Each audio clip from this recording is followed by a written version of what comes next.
Fresh, freshy, flex, fresh, fresh, freshy, flex, fresh, helmets, neck,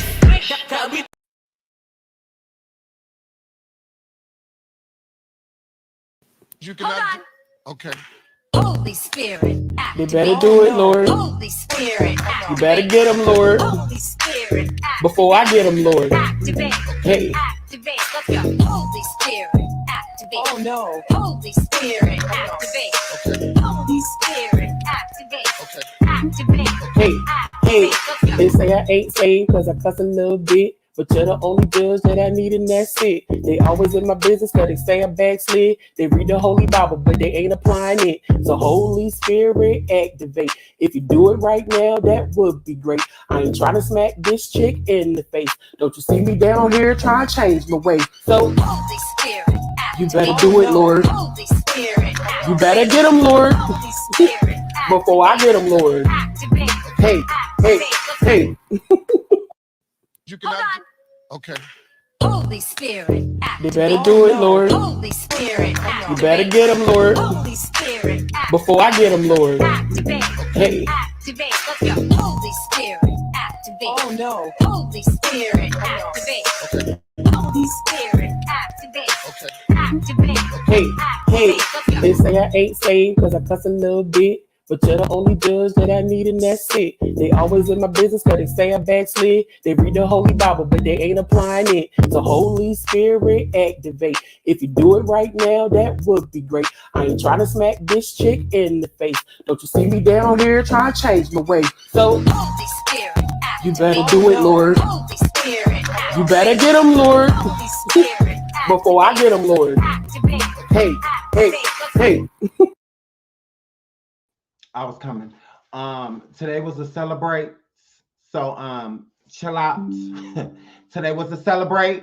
Today was a celebrate. What is going on? Oh Lord. Go away, thanks.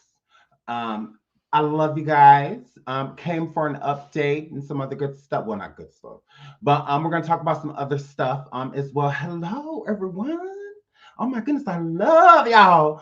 So obviously, Khalil Cook is a liar, and so is Nazir Wiggins. So we're going to talk about that. We're also going to talk about some updates. We're going to get into Shanquella's funeral. Rest in peace, beautiful angel. Oh my goodness. Prayers for her family. I know this is a very hard day for them. Friends and family, you know, not just her family, because, you know, just anybody that like knew her in general. I'm sure this is going to be a hard day. So just shout out to, you know, everyone. Oh my goodness. So shout out to my chat. I love you guys. We have been covering this story and we're going to keep on covering it because we can. And again, we want to see a resolution. We would like to see her get justice. So I will give my platform to it. And I have been giving my platform to it. And I'm going to continue. It's a story that I believe in. I believe that this shouldn't go unnoticed. So, yeah, I mean, I get that people want me to talk about hot topics and stuff like that. I really don't care. I really don't. I feel like this stuff is like mad more important. So if, you know, if you've been missing that stuff, oh well. I don't really know what to tell you. I really don't care. We'll get back there when it's time for us to get back there. But until then, hashtag justice for Shanquella Robinson. So I love you guys. So y'all, we have some stuff to get into. Okay. I'm going to provide my own receipts of some stuff, and we're going to go pull up some receipts from other places as well. Again, I love you all. Where are we on likes? Hold on, because it's actually Shanquella passed away, and my friend said that she wanted to come and sing for her since, you know, the likes ain't where they supposed to be. Let me go get my friend that said that she wanted to sing my girl. Shout out to my girl Shanquella. She had a little song. She wanted to sing her since y'all ain't hitting the live. Let me go get my friend. I want to sing for her. Go on, girl. Sing for Shanquella, girl. This is for Shanquella. Jackson, I sing anytime they ask me. Come on now. Mm-hmm. I mean, my throat is not together. That's all right. Throat ain't together. No weapon formed against me. No, yeah. shall prosper. Now. It won't rest. Yes, Lord. He will What it said it what, What girl? he said he would do. Yeah. He will stand by Your side, yes, Lord. He will Come through with a P, with a P. So don't Be afraid. Yes, of with your another P. enemy. Yes.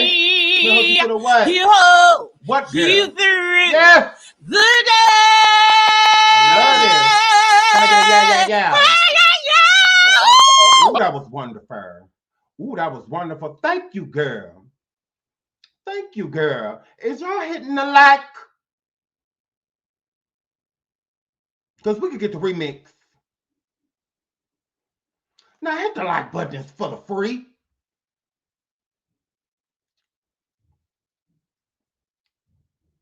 Yes, this is my upset face. So yes. So I love y'all. So let's get into the mess. Let's get into the mess. So unless y'all ain't hitting the like, then we're gonna have to go get Michael Jackson's third cousin twice removed again. So let's pull this up. Let's pull up. What should we do first? Yeah, okay, we'll do her funeral first. Because there's been some clips and whatnot of that has been being shown. So let's get into that first. So once again, rest in peace to Shanquella.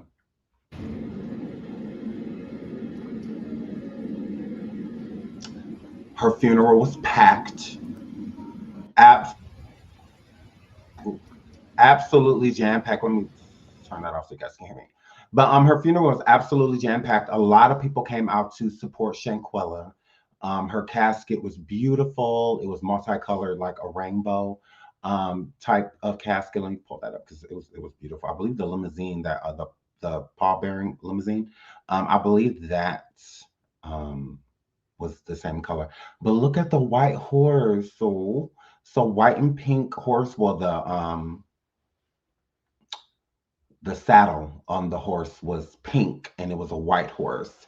And that is her casket right there. Can I zoom in on that a little more? It's fine. There's other pictures. So this is her casket, as you see, horse-drawn carriage. Beautiful, beautiful, beautiful ceremony. It seemed that this was today. Again, the people definitely showed up and showed out for Shanquella. So shout out to all the people that came and supported her. From what I gather, the funeral was a peaceful funeral. So there wasn't people there that were being disruptive or anything like that. There's a lot of people that were there that did not know her. So that was another good thing, that it wasn't disruptive. You know, a bunch of people that are just trying to cause a scene or make a scene over someone that they never even knew. So it doesn't seem like anything like that happened. Just seemed like it was a beautiful ceremony, a beautiful situation, a beautiful homegoing for someone overly deserving. Again, the innocent. So shout out to Shanquella. This seemed beautiful. Very sad, like, oh, very sad. But here's another picture of the white horses, and oh, that's just so beautiful. That is so beautiful. And how they brought her home. Wonderful, wonderful, wonderful, wonderful. This was incredible. Very, very sad, but at the same time, there's so much love here. There's so much love. So I know that her family definitely felt it. North Carolina definitely rolled the carpet out for her as well. They made it a very easy situation for her family to get there, you know, and whatnot. So yes, it's on my community feed and on my IG. It was 65,000, not 50. But yeah, this was beautiful. This was very, very beautiful. The state of North Carolina and the city of Charlotte gave everything, like whatever the family needed. This was literally like the president, you know, or something like that, like having a burial today. It was very, very big. It was a very big situation. So, and again, it's deserving. I'm glad a lot of attention and spotlight is being shined on Shanquella. She deserves all of this attention, especially due to what happened to her. So this is just the beginning of a sad road to not only bring her home with her homecoming today, but also to bring the people to justice that did what they did to her. So it's a long time coming. So I'm just appreciative that, again, nobody caused any drama, or anything like that from what I gather. I mean, we'll see as of now. No drama. The family just got to say goodbye to, again, an innocent, beautiful soul, somebody that wasn't doing nothing to hurt nobody, bother nobody, was just being her. And unfortunately, at the age of 25, her life was ended early by a bunch of horrible people that called themselves her friends. So again, very sad, very, very, very sad situation. Heartbreaking, it really is. Oh, I hate stuff like this, but I feel like we still need to cover it. So that's what I'm going to do. I'm going to cover it. But there's other pictures as well, of course. This was the memorial that they had for her. I believe the program from the funeral. It says Shanquella Brenda Robinson, sunrise January 9th, 1997, sunset October 29th, 2022. The ceremony was at noon today on the 19th at Macedonia Baptist Church. Yeah, I didn't need to say the address, nothing like that, because it already happened. But yeah, so beautiful girl. This is so sad. So sad. Such a sad day. But let's keep going. I think they're playing music in that one, so I'm not going to play that one. All right. Let's change and shift the energy. I don't think, are these the same ones? Yeah, I think they are. I think they're the same ones. I'm trying to find different ones, different pictures, but it seems to be the same ones over and over, which is fine. We don't, oh, here's one. Can you see?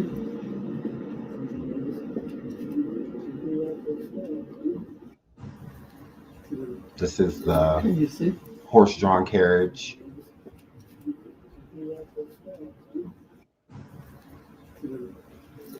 It's very beautiful, very beautifully done, very beautiful. I think they did such a good job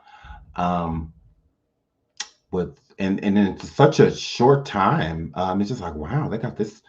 This family wasn't playing. When it came to making sure, they sent their family home. They sent this woman home. They weren't playing.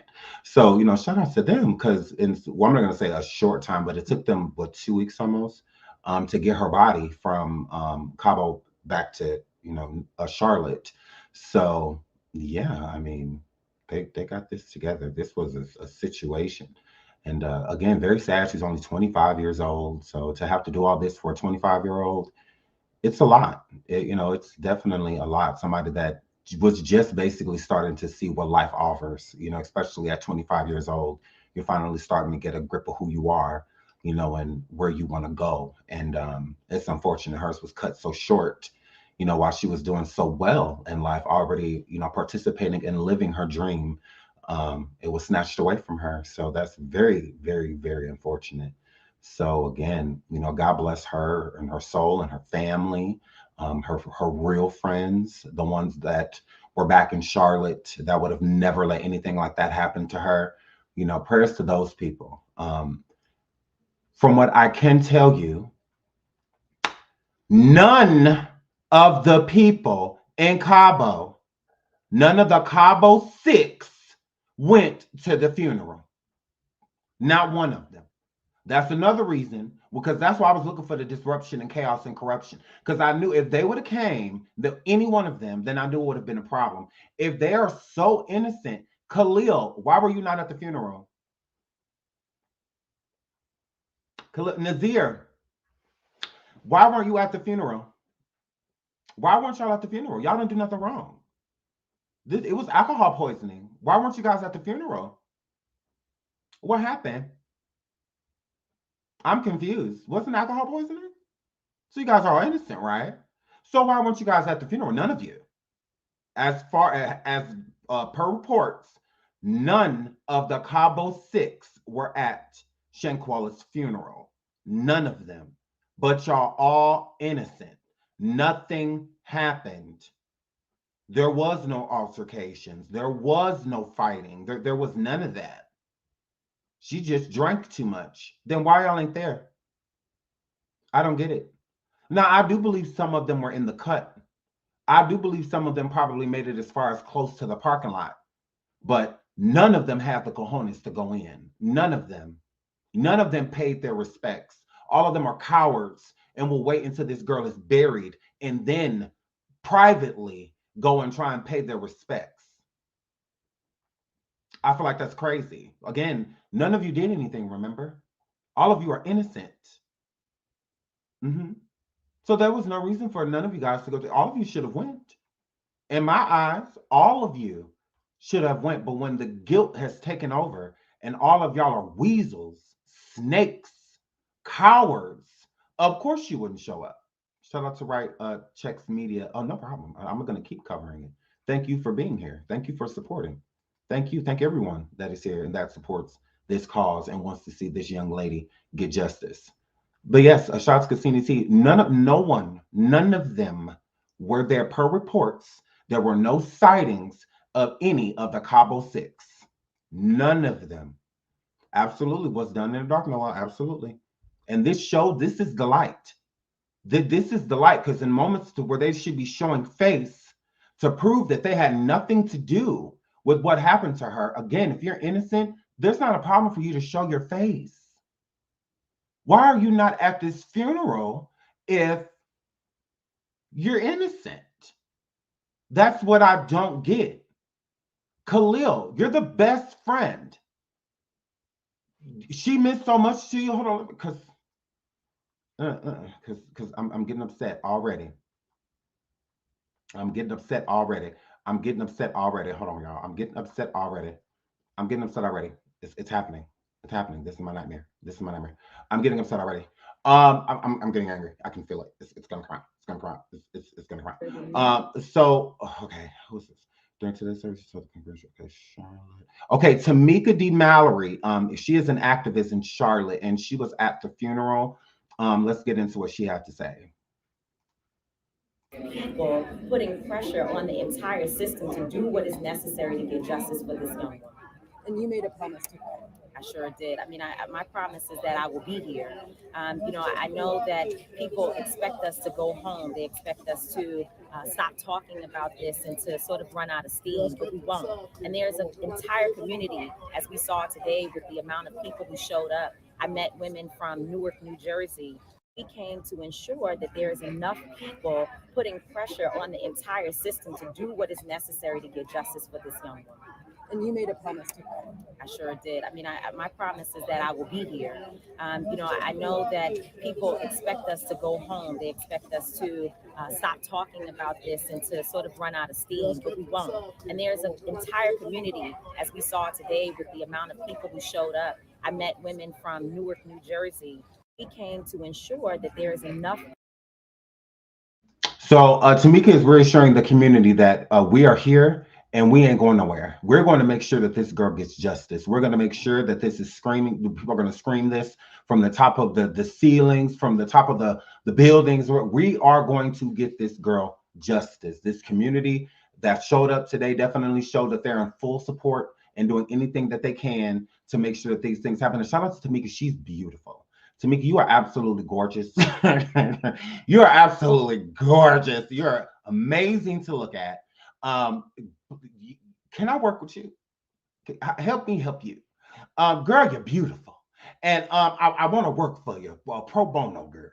So shout out to Tamika. She's wonderful. Yes, she is wonderful. So yes, she's an activist in Charlotte. She came to support the family during today's service. She told the congregation she promised to be with the family to the end of the fight for justice. So again, shout out to Tamika. Love her, love her, love her. I'm going to pull up some more stuff too. Hold on one second. Let's pull this up.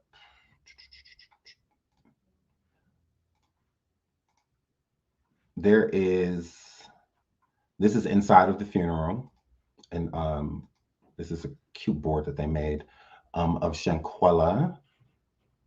And then they have, another one Sorry, the pictures are small, but here's the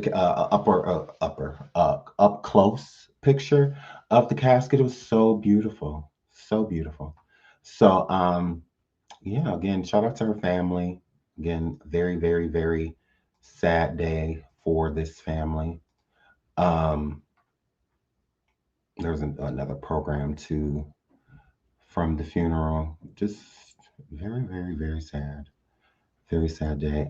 Let's get into, because y'all know I was just getting mad when it came to Khalil. So let's talk about Khalil a little bit. Now, the mother, Salamandra, she just did an interview. It's on here. There's no point of me going to pull it up on. It's on here. That's just the funeral service. Her father, we're going to get into that too. He interviewed with TMZ. So we'll get into that. But before we do, I want to get into this interview, this recent interview that Salamandra just did with ABC. See everybody posting everything with the funeral, and we're going to get into that too. We definitely are.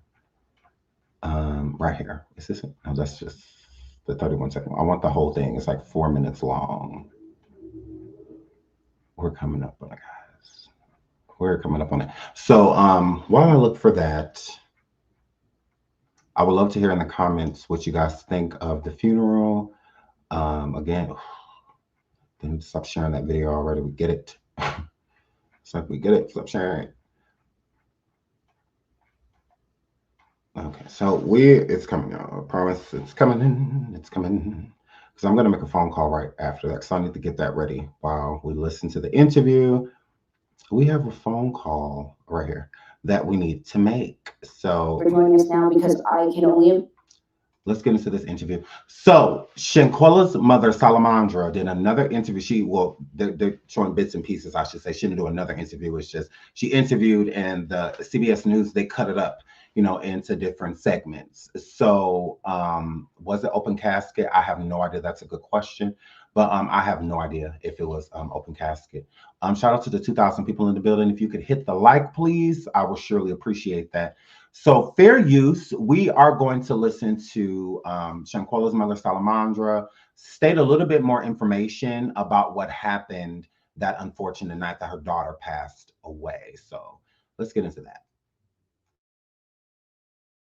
Imagine the pain and the anger that you are feeling right now. And I know you want answers. We mentioned that you were initially told that your daughter had alcohol poisoning. So can you talk a little bit more about when you first found out that your daughter had been hurt, had died, what you were told, and what made you question what you were told? Well, I received a call on Saturday saying that my daughter was sick and that she had alcohol poison, but her doctor had never arrived, so I don't know where they had got the alcohol poison from.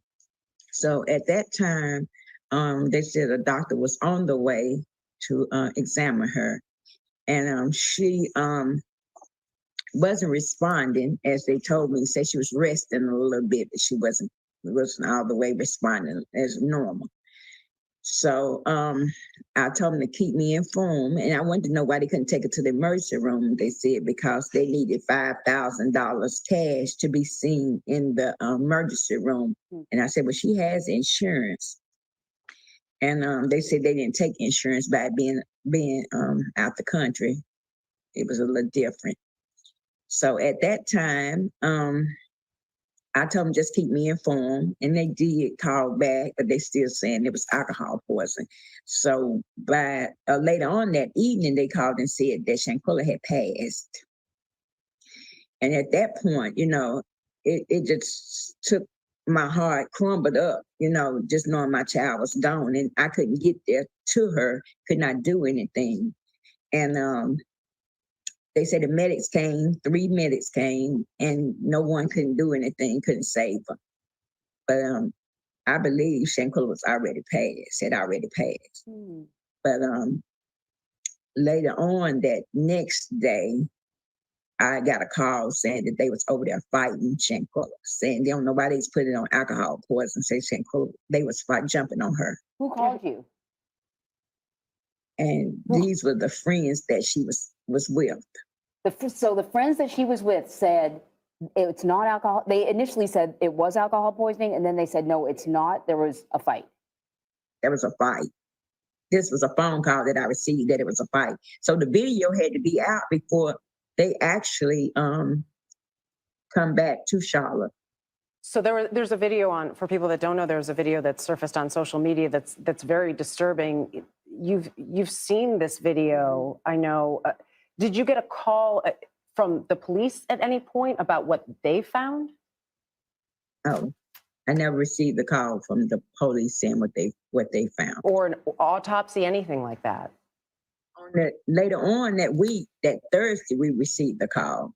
That was the autopsy saying that her death had nothing to do with alcohol. Say she had a cracked spinal and say her neck had been broken. So that automatic let me know that she were jumped. So did you, at that point, have you spoken with the friends that were with her since then? I spoke to the friends, like they had, when she actually passed, it was on a Saturday evening night when they called. But I talked to them, I think they'll ride back home maybe Sunday or Monday. And I talked to them like on Tuesday and Wednesday. I talked to them Monday, Tuesday, and Wednesday. And they kept on saying there was never a fight. There was never a fight. So I didn't believe any of them stories. So after we received the autopsy on Thursday evening, and the autopsy told us what had actually happened to her.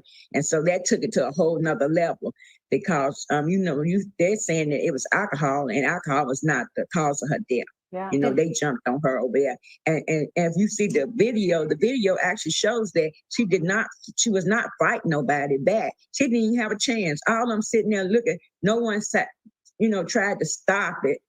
She had nobody over there to help her, So this is there was nothing she could do. This is a video that's circulating on social media. Just to clarify, when you saw that video, did you think that was your daughter? Yes, that was my daughter. Okay.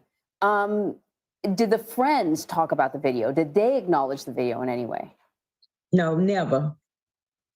They never acknowledged the video. And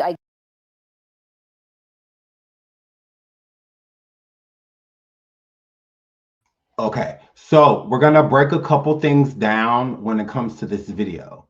During this video, at the beginning of the interview, Salamandra, the mother, Shanquella's mother, stated that they told her, which was Khalil, told her that they couldn't take her to Shanquella to the hospital because they're going to charge her. It was a $5,000 charge because of the insurance. Although she told him that she does have insurance. So let's listen to that part again. And these were the friends that she was with. So the friends that she was with said it's not. So by later on that evening, they called and said that Shanquella had passed. And at that point, out that your daughter had been hurt, had died. What you were told, and what made you question what you were told? Well, I received a call on Saturday saying that my daughter was sick and that she had alcohol poison, but her doctor had never arrived, so I don't know where they had got the alcohol poison from. So at that time, they said a doctor was on the way to examine her, and she wasn't responding as they told me. Said she was resting a little bit, but she wasn't all the way responding as normal. So I told them to keep me informed, and I wanted to know why they couldn't take her to the emergency room. They said because they needed $5,000 cash to be seen in the emergency room. Now, Khalil said they didn't take Shanquella to the doctor, to the emergency room, because they needed $5,000 cash. Okay. Now, continue listening. And I said, well, she has insurance. And they said they didn't take insurance by being out the country. So they didn't take insurance due to it being outside of the country. Now, let me pull this up and show y'all this real quick. Let me pull this up.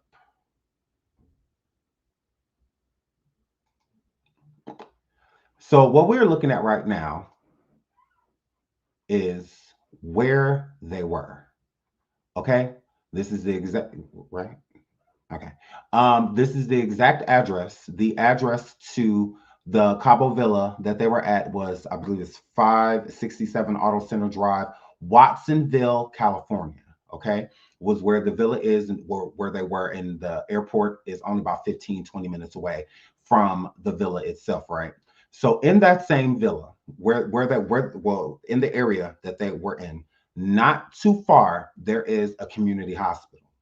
And this community hospital, they take all insurance. And if they do not take your insurance, they will still see you and bill you after. Okay. So let me back this up a little bit so that y'all can see what I'm talking about. So right there in the middle of the screen, you'll see an H. Okay.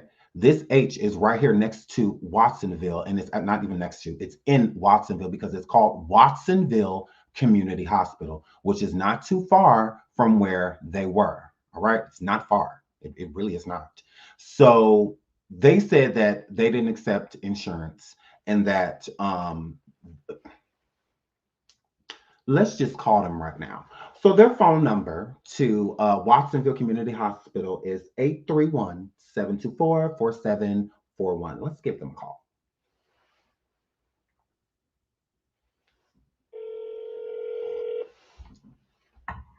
Welcome to Watsonville Community Hospital. To hear this message in English, dial 1. If this is a medical emergency, please hang up and dial 911. If you know the extension of the employee or department you are calling, dial 1. If you know the name of the...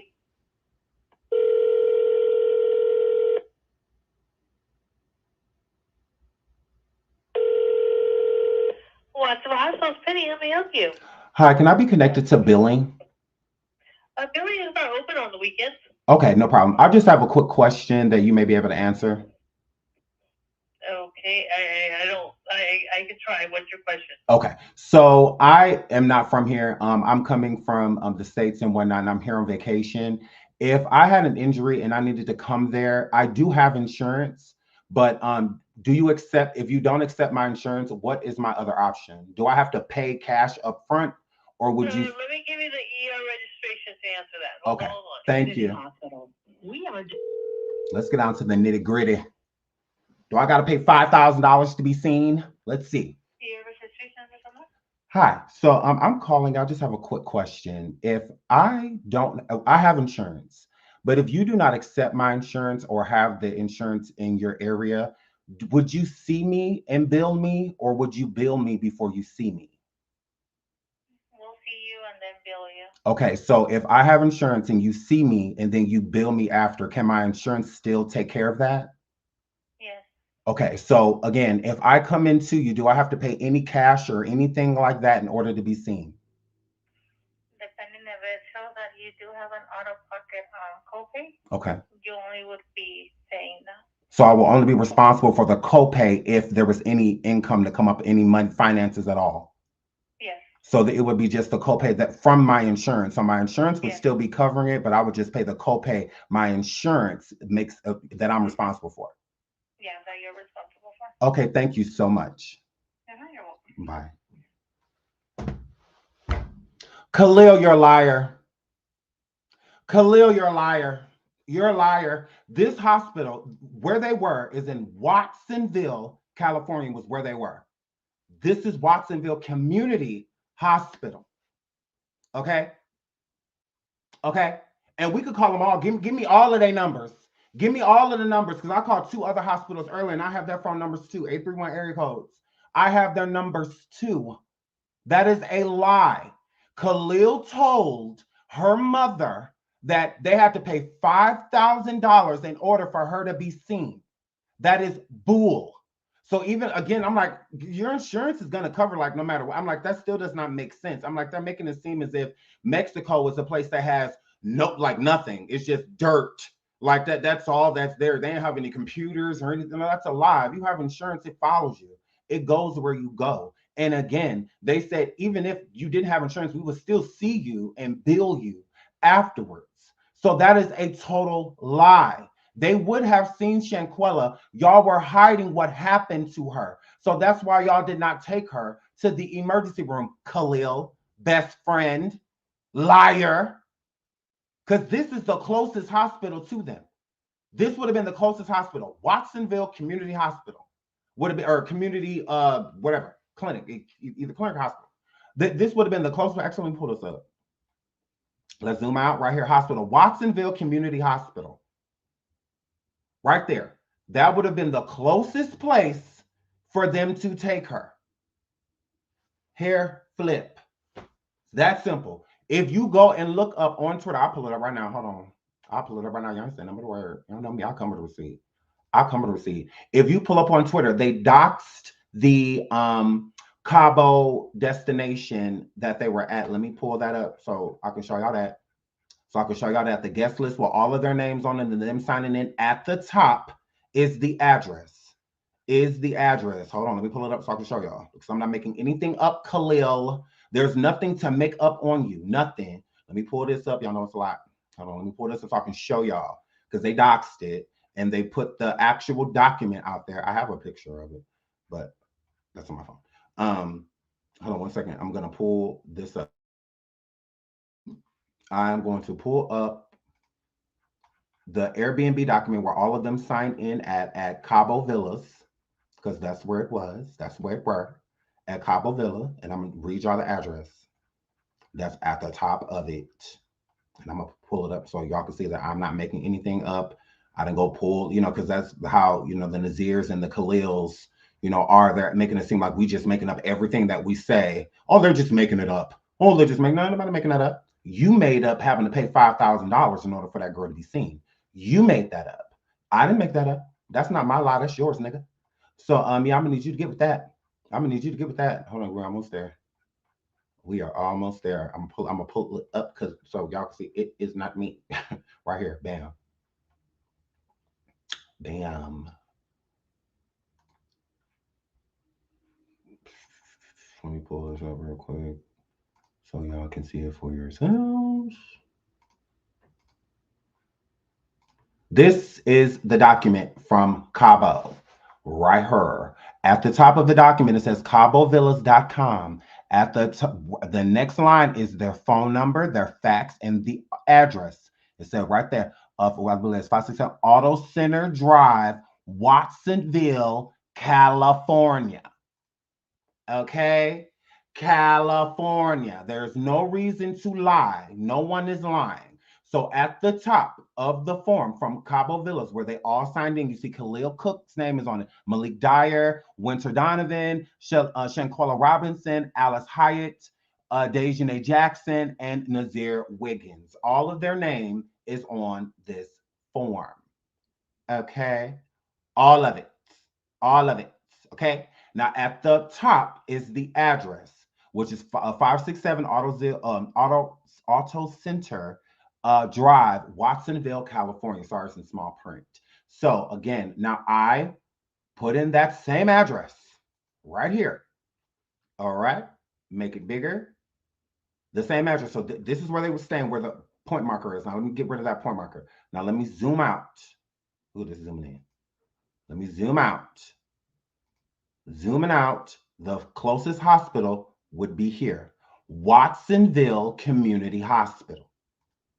That would be the closest hospital, right there. That's who we just got off the phone with. Khalil stated that they did not take her insurance and that they would have had to pay $5,000 in order for her to be seen at either of the two hospitals. Both, and I called this other one because there's another hospital that's not too far. And I called that one too, and they said the same thing. So that's what I said. If there's another hospital that I didn't call, if there's like a third, let me know. But other than that, I called both. Okay? And both of them stated that they bill you after. They do not bill you before you are seen. They will bill you after, whether you have insurance or whether you do not. Okay? I called so y'all can hear the phone call for yourself. So rewind this if you have not heard the phone call. And the hospital is stating the same information that I just told y'all. There's no reason for me to make anything up. So let's go back to that interview. So now that y'all can see how hard he was lying to Shanquella's mother, because he told Shanquella's mother that Miss Salandra, Shanquella's mom, that they would not see her. They wouldn't see your daughter because your daughter, her insurance is not accepted. They said that she has to pay $5,000 in order to be seen. So they called a doctor, which a doctor never came to that room. Now then it went from doctor to nurse. I don't know, but we know for a fact a certified doctor did not walk in any room and look at Shanquella. No one did. And she also stated that they told her that Shanquella had alcohol poisoning when she hadn't even seen a doctor yet. So they were wondering, she was wondering, how are y'all diagnosing her basically, and stating that she has alcohol poisoning when y'all ain't no doctors. Like, who are y'all to say that she has alcohol poisoning? Like, where are you getting that from? You know? So again, and at the time of her death, her passing, and she didn't have any alcohol in her system. So, I mean, again, it's just lie on top of lie on top of lie. But I wanted to get into that lie of him lying to this woman's face again and telling her that they did not accept her daughter's insurance, although Salamandra knew that her daughter had health insurance. So she's like, well, she has health insurance, she should be fine. And then, oh, well, they don't accept her insurance. She has to pay $5,000 in order to be seen. $5,000? What type of hospital is this? So I'm like, okay, well, you never know. Maybe he's telling the truth. So then we look it up. And I mean, I look it up, and sure enough, he's lying. And sure enough, he's lying. So let's pull this interview back up, which is right here. Let's pull it up and let's listen to Salamandra Shanquella's mother state herself this information. Now, because I can only imagine the pain and the anger that you are feeling right now, and I know you want answers. We mentioned that you were initially told that your daughter had alcohol poisoning. So can you talk a little bit more about when you first found out that your daughter had been hurt, had died, what you were told, and what made you question what you were told? Well, I received a call on Saturday saying that my daughter was sick and that she had alcohol poison, but her doctor had never arrived, so I don't know where they had got the alcohol poison from. So at that time, they said a doctor was on the way to examine her, and she wasn't responding as they told me. Said she was resting a little bit, but she wasn't all the way responding as normal. So I told them to keep me informed, and I wanted to know why they couldn't take her to the emergency room. They said because they needed $5,000 cash to be seen in the emergency room. And I said, well, she has insurance. And they said they didn't take insurance by being out the country. It was a little different. So at that time, I told them just keep me informed, and they did call back, but they still saying it was alcohol poisoning. So again, the hospitals that I spoke to both stated that they take insurance. They all take insurance. Now, if it's an insurance that isn't like a nationwide type of thing, then if they don't because there's some insurances that even in America that they just won't accept. They're like, okay, well, we don't accept your insurance. You know, we don't. It's like with dental and stuff like that. But this is not the case. In this case, they accept insurance as long as it's not a local, insurance, because sometimes there's local insurance companies, and stuff like that too. But as long as it's like a nationwide one, like if you got like an Aflac or a Health Partners or a Red Cross Blue Shield, something like that, then they'll usually take it. It's fine. But even if you have insurance, but they don't accept your insurance, they still will see you. And then after, they will give you a bill or try to send that bill to said insurance company, and whatever copay that you're responsible for with your insurance, if you're responsible for a copay at all, then you have to pay for it, right then and there, type of situation. You like for any medication or anything they may prescribe you, or anything like that to go to a pharmacy or anything, you have to pay that copay, when other than that, you're fine. So $5,000, like, how are you coming up with $5,000? Look, where's that coming from? That doesn't make any sense. You couldn't have took her to the hospital and stated that she had alcohol poisoning, because they're not going to flush her stomach unless they know that alcohol is in her system. So there's tests that they run before you bring a person into the hospital and say they're unresponsive with alcohol poisoning. They're not just going to start shoving tubes and stuff down their throat and flushing, but they're not going to do that. There's protocols that you have to go through to make sure that this is what's going on. Ain't nobody trying to get no malpractice charge, because if they was in there trying to care for her for having alcohol poisoning, if they would have took her to the emergency room would have found out quickly that that's not what's wrong. They would have found out that she is not unresponsive due to alcohol. They would have found that out. That's why you wouldn't want to take her to the hospital, because you knew better. You knew better. A first responder, everything is on eye. Like if it's not like literally given, then it's not given, type of situation. When you're telling them, they're going to go more so off of what you are saying because you were here. So you know more than what they know, especially if a person is unresponsive. The clues that you give them is the ways that they're going to figure out how they need to try to care, for that person and whatnot. So when they got her back there, y'all already knew what was up. That's why y'all hightailed it out of there. That's why as soon as they left with her body, y'all all started leaving. Even some of y'all stayed at hotels. Y'all even stayed at hotels because y'all didn't want to be in that house, because y'all already knew what was up. Y'all already knew what happened. Absolutely. So again, Khalil lied to this woman's face. And that was one of the first or second lies before he even got back lying to her face about the fights, and all of that stuff. So Khalil, that's a lie. Bold-faced lie. The F. And I believe that he was trying to make it seem like it was $5,000 to take that girl to the hospital because they were already stealing from her. It's already rumored that they stole $10,000 from her and made her pay for the Airbnb. Like, that's no secret. So it's like y'all whole robbed her type of situation. So is that what you told the mom the $5,000 went to, Khalil? 5 of the $10,000 that y'all took from her? Because and we're going to get into that too. So let's pull this up before we do. And let's go back and forth. Let's get into, let's get into Nazeer. So Nazir made it seem like it took him so long to get to the airport, from the airport to the B&B, and all of that good stuff. Let's listen to this TikToker. Only 16 minutes from the airport. Super close. That's a really great question. I actually was able to find out the name of the villas that they were at, and it's actually 16 minutes from the airport. Super close. It is extremely close. And again, I can pull up to show you, this is where their B&B was, where the black marker is right there. Now let's expand. With expanding,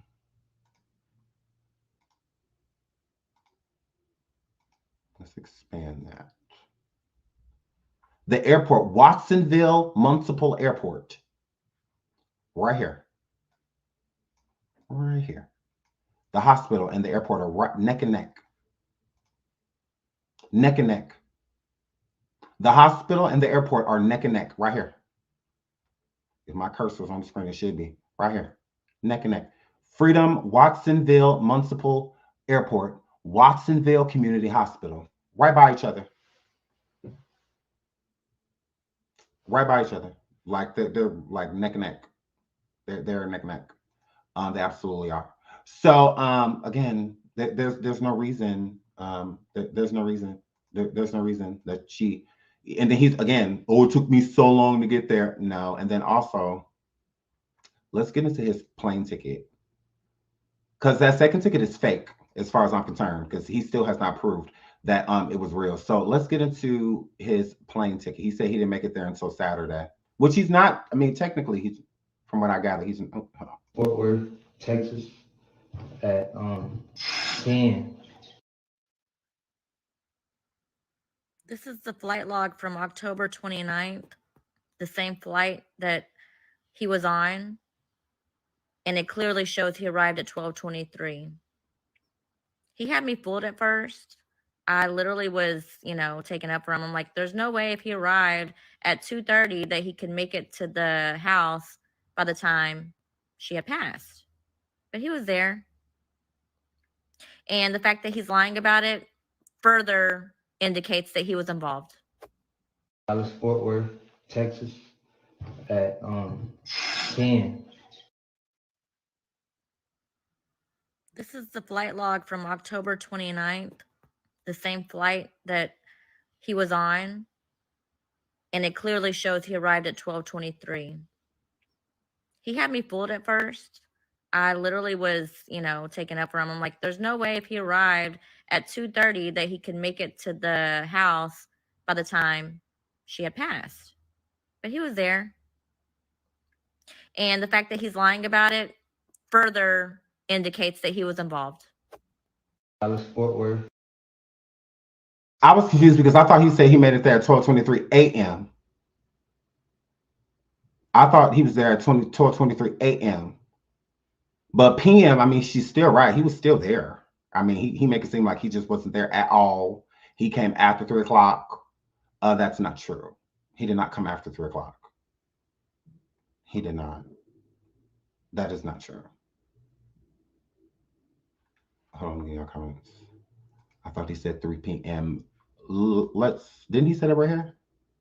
Texas, at 10.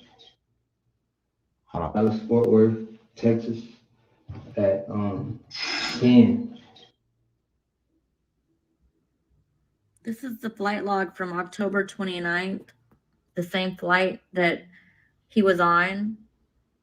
And it clearly shows he arrived at 12:23. He had me fooled at first. I literally was, taken up for him. I'm like, there's no way if he arrived at. So, again, with him being on that flight, the 29th, isn't that the day she passed away? So it's still the day of, right? So he still made it the day of, or was it? Hold on, let me look on my calendar. Let me just pull my calendar up. Let me pull the calendar. Because, okay. Oh, okay.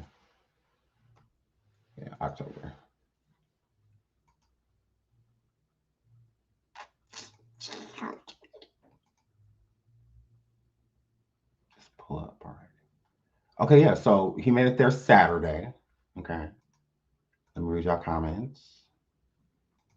Okay, it doesn't seem to make sense. He's lying and covering up the rest of them. I mean, they all know what happened. So I feel like they're all covering for each other at that point.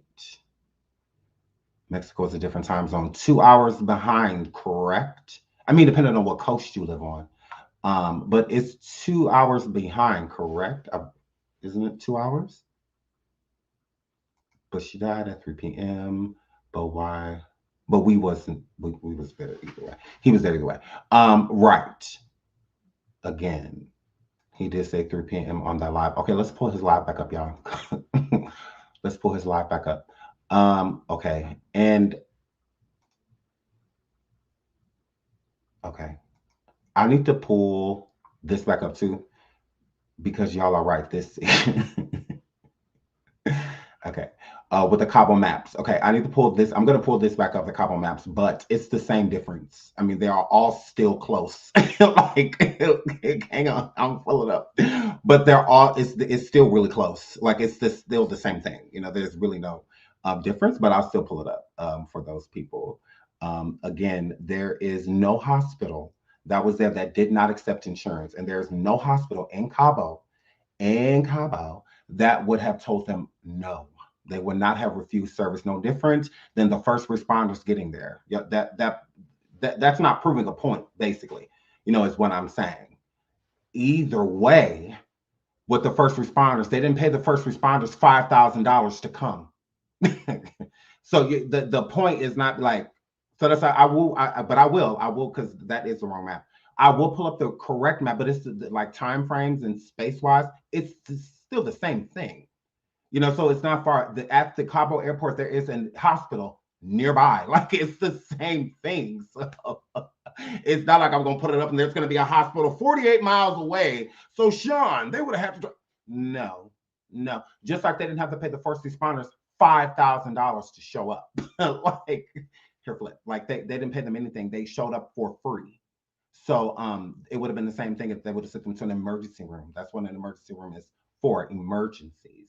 So again, they would not have denied her, especially somebody with money. So she had insurance. So it's not like a homeless person on the street you bringing in now. That may be a little different, but somebody like her, no, she would have been fine. They would have accepted her. No different than them picking her up and taking her away, and putting her in a morgue, and so her family got her body to them, you know, and whatnot. The family have to pay for her body to be stored and whatnot. I'm sure her insurance still, even if the family had to pay out of pocket for a lot of it, I'm sure the insurance company, her insurance company, will give them back some type of money. Like they'll give, whether it was a 911 call or whether it was the first response, whatever it was, they will help with that, even if they have to reimburse the family. So again, it's still bullshit. He could have got that girl help. No different than the first responders. If you could call the first responders when you feel like she's dead, you couldn't have called them when you thought she was alive. And then all of a sudden you had to pay $5,000 for that? Bull. That is BS. Like, no, hair flip. That is BS. Either way it goes. So again, but I will pull that up. But let's get into this really quick, because again, this is a lot of information. So let's get into, because y'all know I'm nosy. Y'all know I'm nosy. During the interview, her mom, Salamandra, stated that the video of the fight video, that video had already been out there, and that got me thinking, because I had saw something, and I'm going to put that up right here, right now, of how the video may have gotten out there a little sooner than Winter expected, because I'm feeling like a Winter's person may be the leak if everybody else was solid. And Winter, one of the girls that was there, she was, well, I thought in the video that I see of the fight that Winter is standing next to Khalil, whoever, recording. She actually isn't. She's on FaceTime. And this is what this is. She is on FaceTime during the altercation. So she's on the phone with someone showing them the fight. Okay. So this person may have been the leak if all of them were keeping the same story, and staying together and whatnot. So, because that's not her recording. That is a FaceTime call that she is on. So that's what a lot of people are trying to figure out now. Who was she FaceTiming during the altercation? Okay. Let's pull that up too, because it's right here. Who was Winter Donovan on FaceTime with during the fight? We know for a fact it's Winter. For those, and those are her white nails. And this is in the video of Shanquella when she was walking around the villa looking for her friends. That's Winter Donovan. That was on the ground in the video. That's Winter. And she had the white French tips or whatever and whatnot. So in the video, that's how I knew it was Winter, because I'm like, okay, well, that's her hand. That's her hand.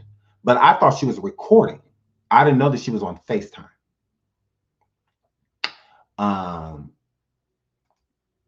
Khalil said FaceTiming Nazir. Maybe. Who do y'all think she was FaceTime? Because I have no idea. Was it Nazir? Was it? I'm not even gonna act like I know. I'm not even gonna act like I know. I have no idea. They claimed it was Nazir. Okay. Okay. So last night on Station Head, we were saying that this may be over something as dumb as like a female and a male. And Tiff West and I, when we were on the Station Head like the night before, Tiff was thinking something happened at dinner. And she's like, well, what happened at dinner? And I said, well, maybe it was just the parties that they were waiting for wasn't there yet. And technically, Nazir was not there. He wasn't. So I was when he got there, he swore he went straight to Shanquella's side, and all of that good stuff, right? So if he went straight to Shanquella's side, that's what that were, then did him and Dejanay like have something going on? Like because that's confusing, because it's like if Winter, because Winter clearly did not like Shanquella. So if she's sitting there FaceTiming Nazir, showing Nazir that Dejanay is putting her hands on Shanquella, is that because of him? Like, is that because that's what it's given? Like Shanquella messing with Dejanay dude, whether they were still together or were together, type of situation, and just aren't together anymore. But I'm like, what? Because why would you be recording this and then sending it to him? And we're not recording, FaceTiming him, showing him what's going on between these two people if he has no part. I don't know, it's a little weird. I'm like, well, that's a little weird. Because wow. It's strange that she would do that. But clearly, Winter and Dejanay were way closer than they were with Shanquella. They were way closer with each other. So, oh yeah, big setup. And she was set up on multiple levels. Because he trying to make it seem like Khalil, before the news broke, he putting a post on TikTok talking about some. Let's get into what Khalil said on TikTok. The post Khalil made prior to the video being exposed. You can't trust no one. You act like you're sympathetic but left her for dead. No love after 5 years of friendship. Shame on you. So it says, Dear Miss Quella the Boss, my heart is so effing torn and all I can ask is why, or what I should have done differently. So he's admitting guilt right there, if you ask me. He's admitting guilt right there, if you ask me. What I should have did different. So you know you should have did some stuff differently. You know you effed up. You know you effed up. You know you dropped the ball. Because a guilty conscience will speak even when you're not trying to. It's still gonna come out. So he says, I know it's small, y'all. My heart, no, because I don't want to start over. Press pause. He says, my heart is so effing torn. All I can say is why, or what I should have done differently. They say not to question. Oh, I need my charger. They say not to question God. That hold on, I gotta go get my charger. Give me 1 second.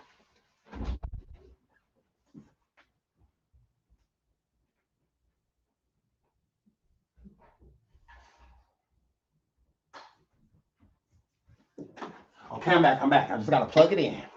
Hold on, y'all. I'm coming.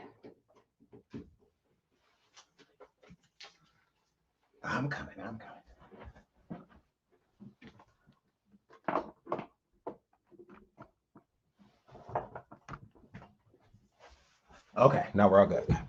Sorry. Okay, I'm back. So he says, I'm just gonna read it over because I don't know where I was. So my heart is so effing torn. All I can say is why, or what I should have done differently. They say not to question God, but this right here just ain't sitting right with me. Did you steal that from Offset?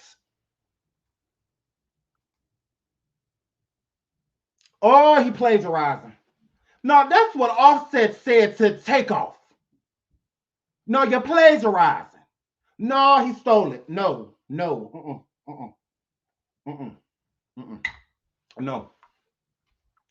He stole it from Offset. No.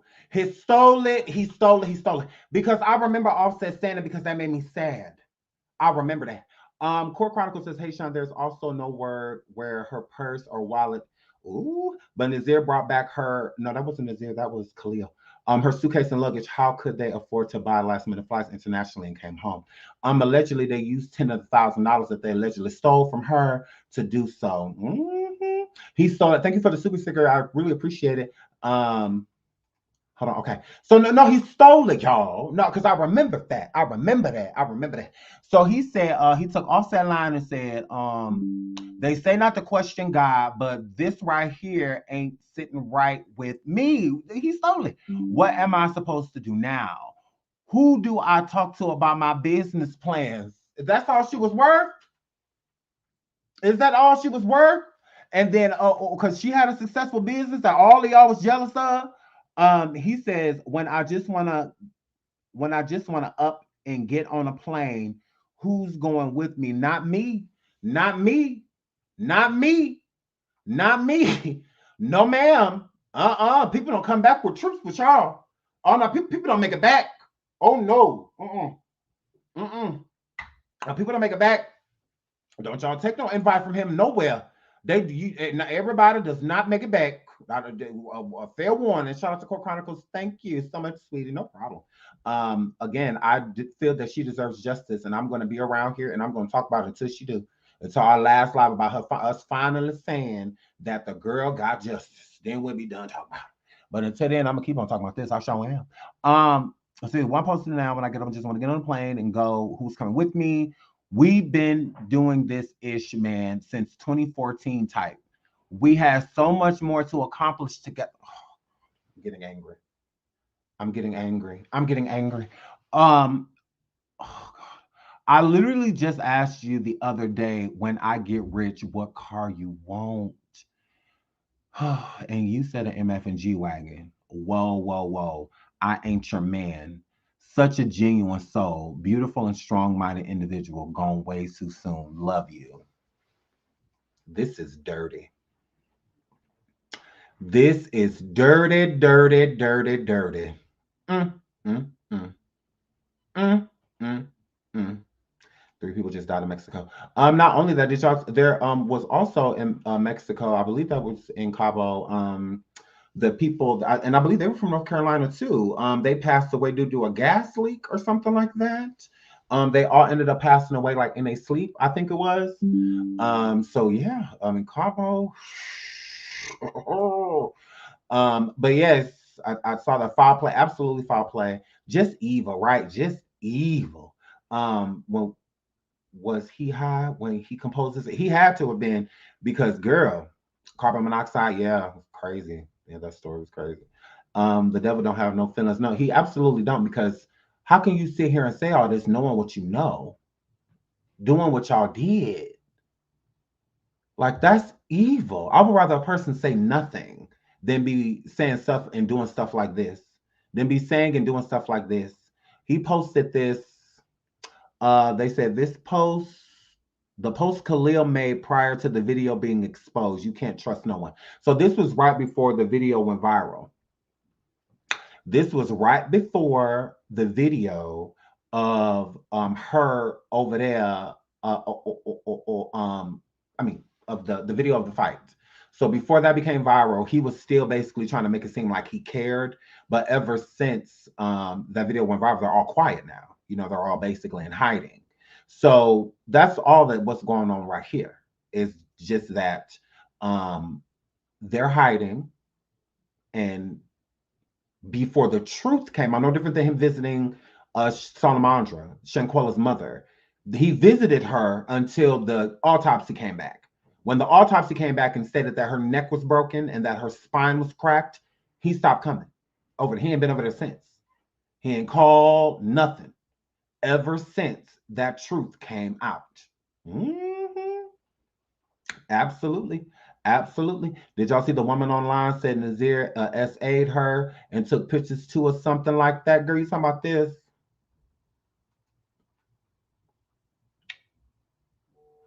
What did Nazeer Wiggins do? Now, Nazeer is the one who swears on his innocence and all of that. Allegedly, this woman came forward. No, I'm nosy. No, I'm nosy. And Mr. No problem. Thank you so much, Faith and Love. Faith, Love, and Life. Let's get into that. Nazeer's the one who came live, right, and did, the live, and it was, it went viral. In an unsuccessful attempt to defend his image after charges in Mexico, the Mexico case, Nazeer Wiggins turned to the internet, but his reputation is still bad in the streets of Charlotte, North Carolina. Nazeer Wiggins is now accused of R-wording a lady when they were both in high school, in addition to being implicated in the death of a Charlotte woman.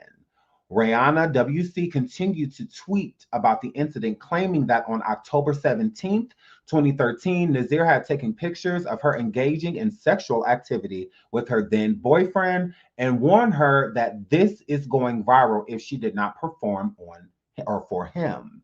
Nazir allegedly blackmailed Rehana WC and forced her into having sex with him and his friends. The woman who tweeted that Nazir R-worded her appeared shocked when she saw he was making headlines for a black woman's murder, as she put it. Per user's account, Nazir was a R-word. She claimed that Nazir sexually her in high school, but that no one believed her when she tweeted his name just before 4:30 p.m. Wednesday. Her Twitter handle is Rehana WC. Hold on, there's more. Here's what she looked like. Shout out to the NC Beat. So here's a picture of her. And again, they dropped the same information, but here's her tweets, because her actual tweets are on the NC Beats. Shout out to the NC Beats.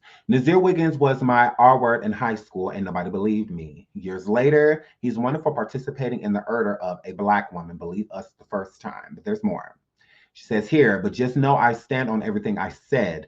On 10/17/13, that man took pictures of me engaging in consensual acts with my then boyfriend and said, now you have to do me or this is going viral, coercing and blackmailing me into acts with him and his friends. I did not consent. Now, Nazir posted this.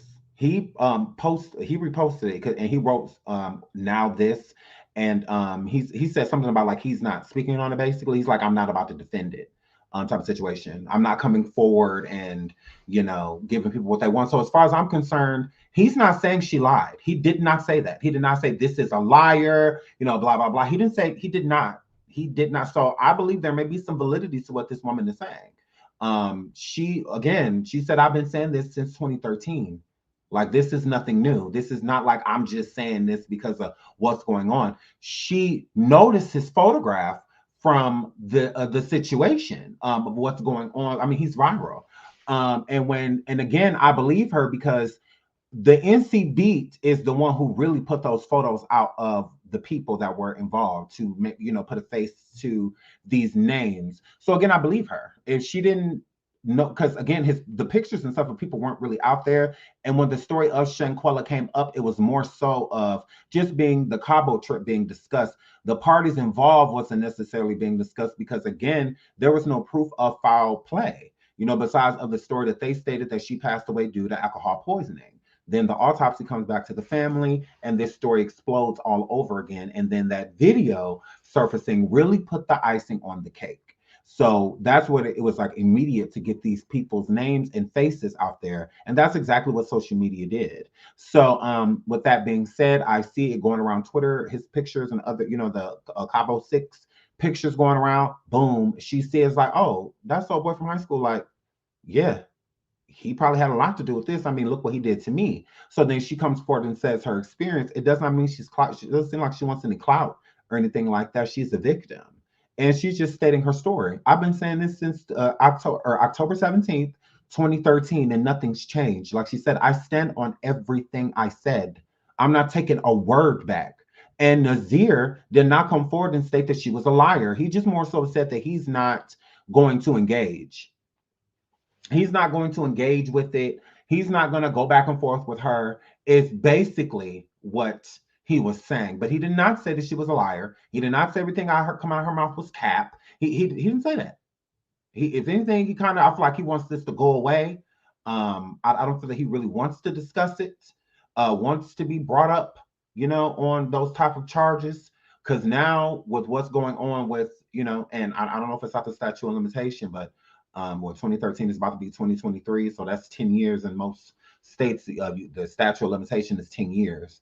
So some have no statute at all, but the ones that do is usually about a good 7 to 10 year window that you have to report certain things. But if she's reported it before and they closed the case or felt that there was, not enough information or not to, bring him in and whatnot, this could definitely help and make them reopen that case or that situation, knowing what may have happened to Shanquella.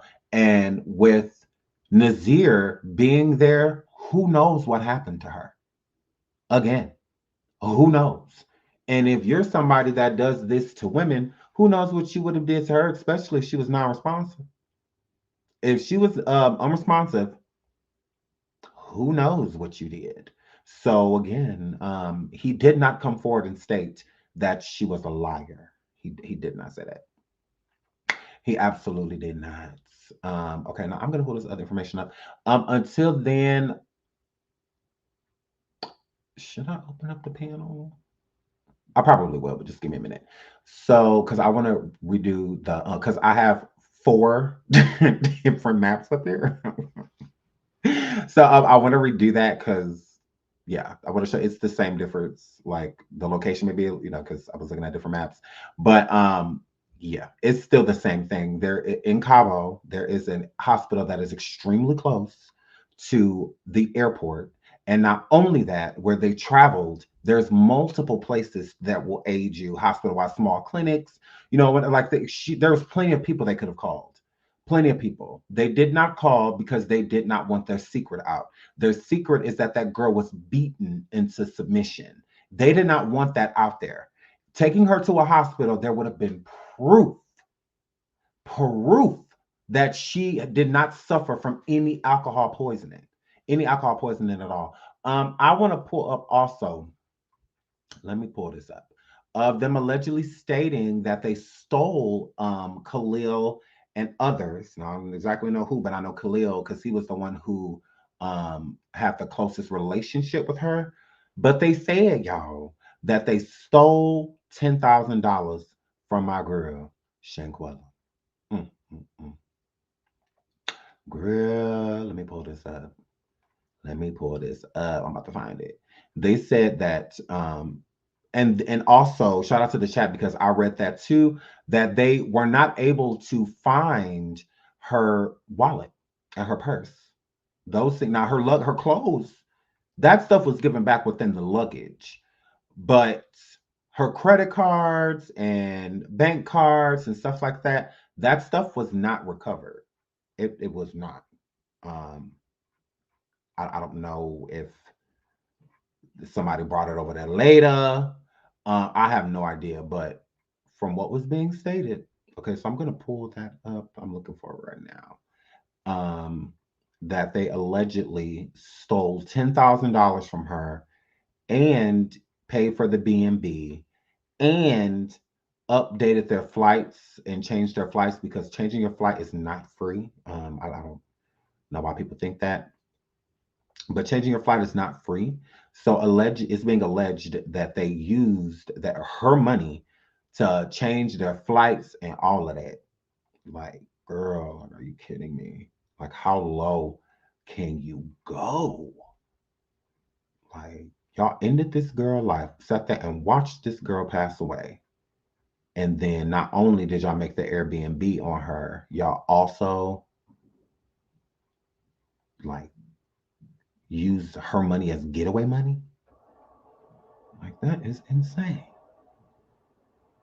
But I'm pulling it up. I'm looking for it right now.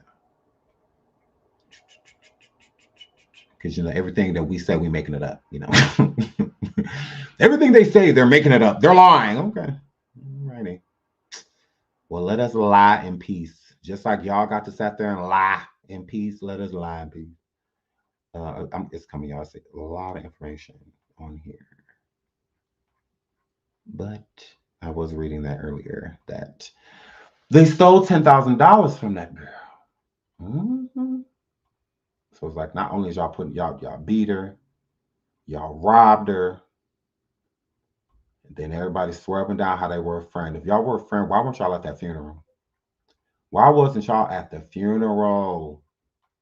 If that was y'all girl right here.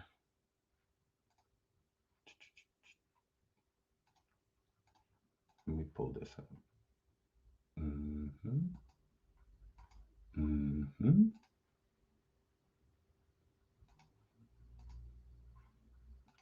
So they stole $10K from Quella and she paid for their Airbnb, shaking my head. And her father confirmed that it's a second video showing Winter grabbing her by her neck and body slamming her, and she never got back up.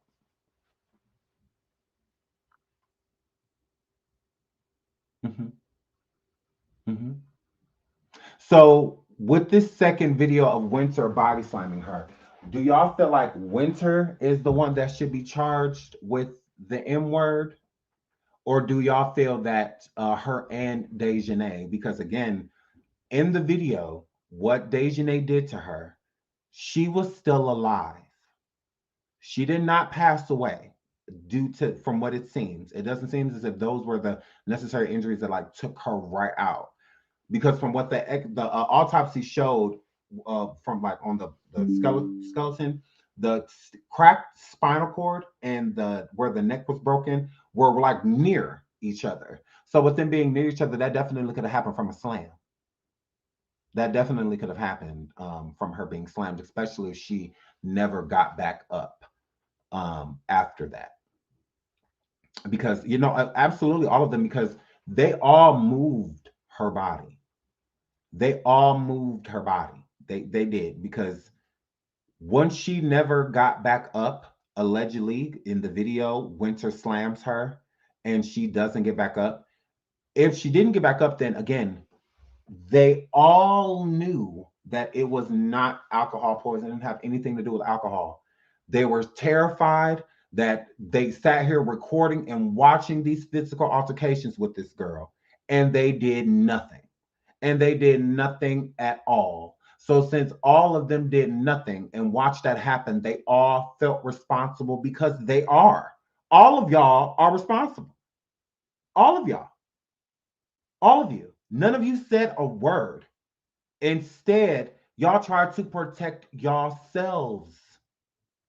When that girl didn't get up, all of y'all freaked out on the inside. A piece of something in all of y'all changed that day. When she didn't get back up, it's like, what next? Type of situation. All of you were afraid. All of you were scared. All of you. Every single last one of you were. So with all of y'all being afraid and scared to say something, you know, especially to the family or the police, y'all watched her pass away. Y'all watched it. Y'all watched it. The main thing I think a lot of people are still confused by is if with the fight. I don't think that the fight actually happened in the morning. I would like to know the timestamp actually from that video, because I don't feel like that fight was in the morning. It had to have happened later. I mean, it was still daylight, so it was still during the day. It doesn't, because I've been hearing reports that it happened in the morning.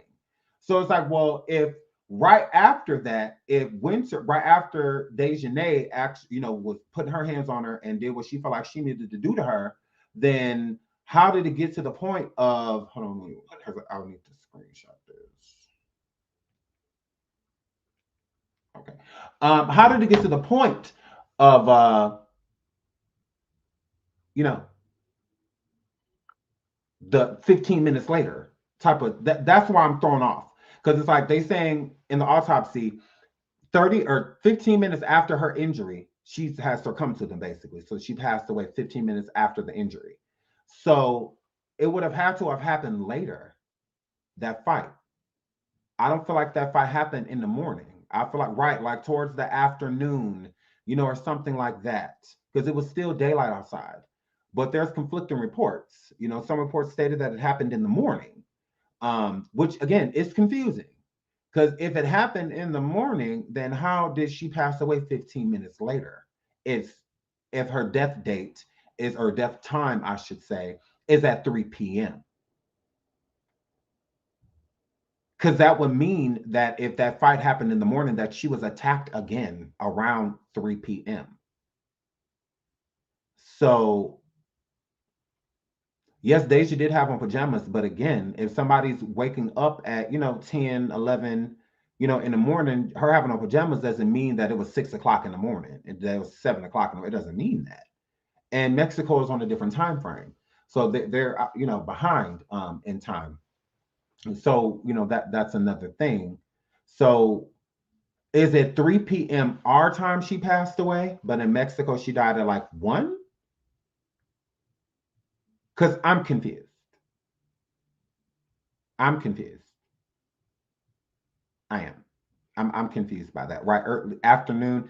Because I'm just like, okay, well, when did she actually succumb to her injury because I'm confused. Did it? Because I was waiting for that autopsy report stated that she was SA2. I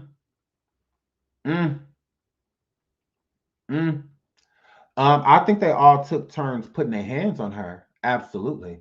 I think they all took turns. It's even rumored that Alice, had a little piece too, but it was mainly Dejanay and Winter. Mainly Dejanay and Winter were the ones that were after her. And it does seem that way, especially with that confrontation happening, or fight, I should say, happening between Dejanay and Shanquella, and Winter on a FaceTime call, letting whoever which everyone's stating is Nazir. Again, I have no proof. I don't know if that was Nazir, but from what I get about it, that was Nazir. Or they're saying it was Nazir. And Nazir, again, what would be his motive of, wanting to be a part of that? And then here's the thing. Nazir lied. Oh God, here we go. Because I'm trying not to get upset. Nazir said he saw the bruising on Shanquella's face, and he saw the busted vessel in her eye, and all of that, right? Here's the problem. He said that he didn't know that there was a fight. If Nazir didn't know that was a fight, y'all said that he was on the phone on FaceTime with Winter. So he clearly knew that Shanquella had been in a fight. So why would he have to go ask them if what happened to her if he already seen it on the FaceTime call with Winter?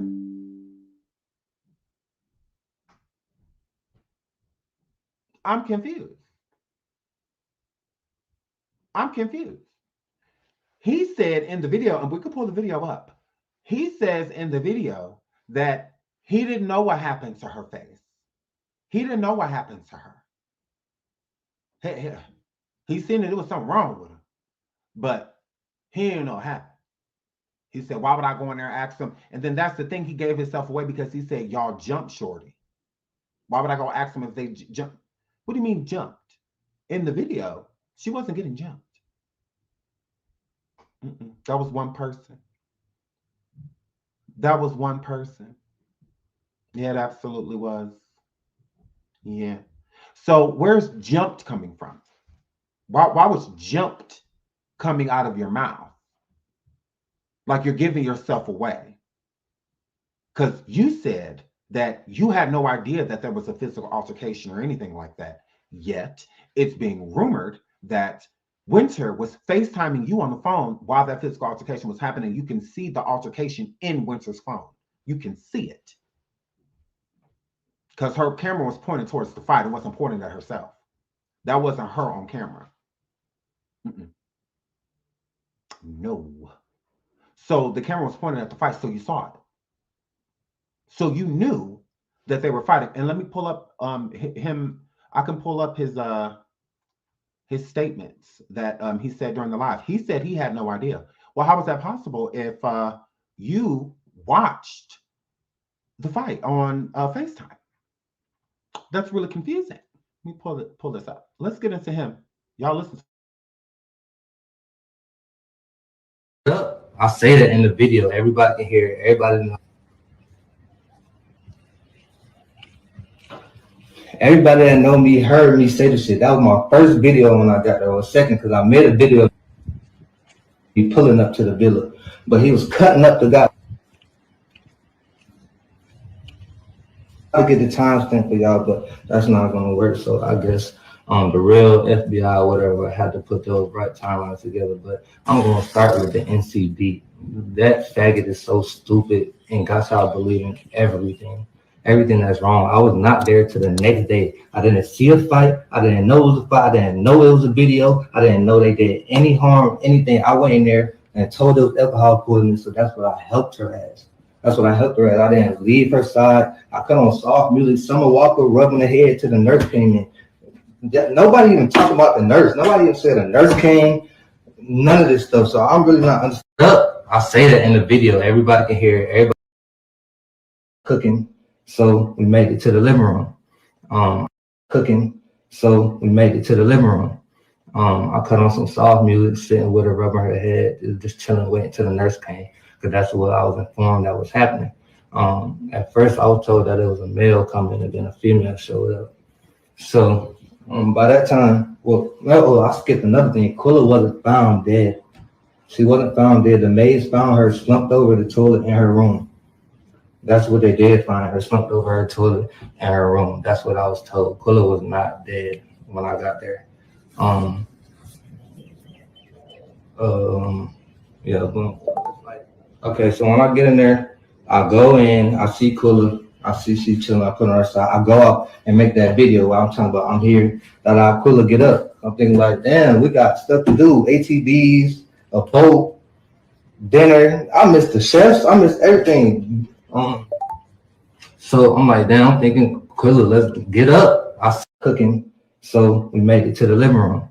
I cut on some soft music, sitting with her, rubbing her head, just chilling, waiting till the nurse came, because that's what I was informed that was happening.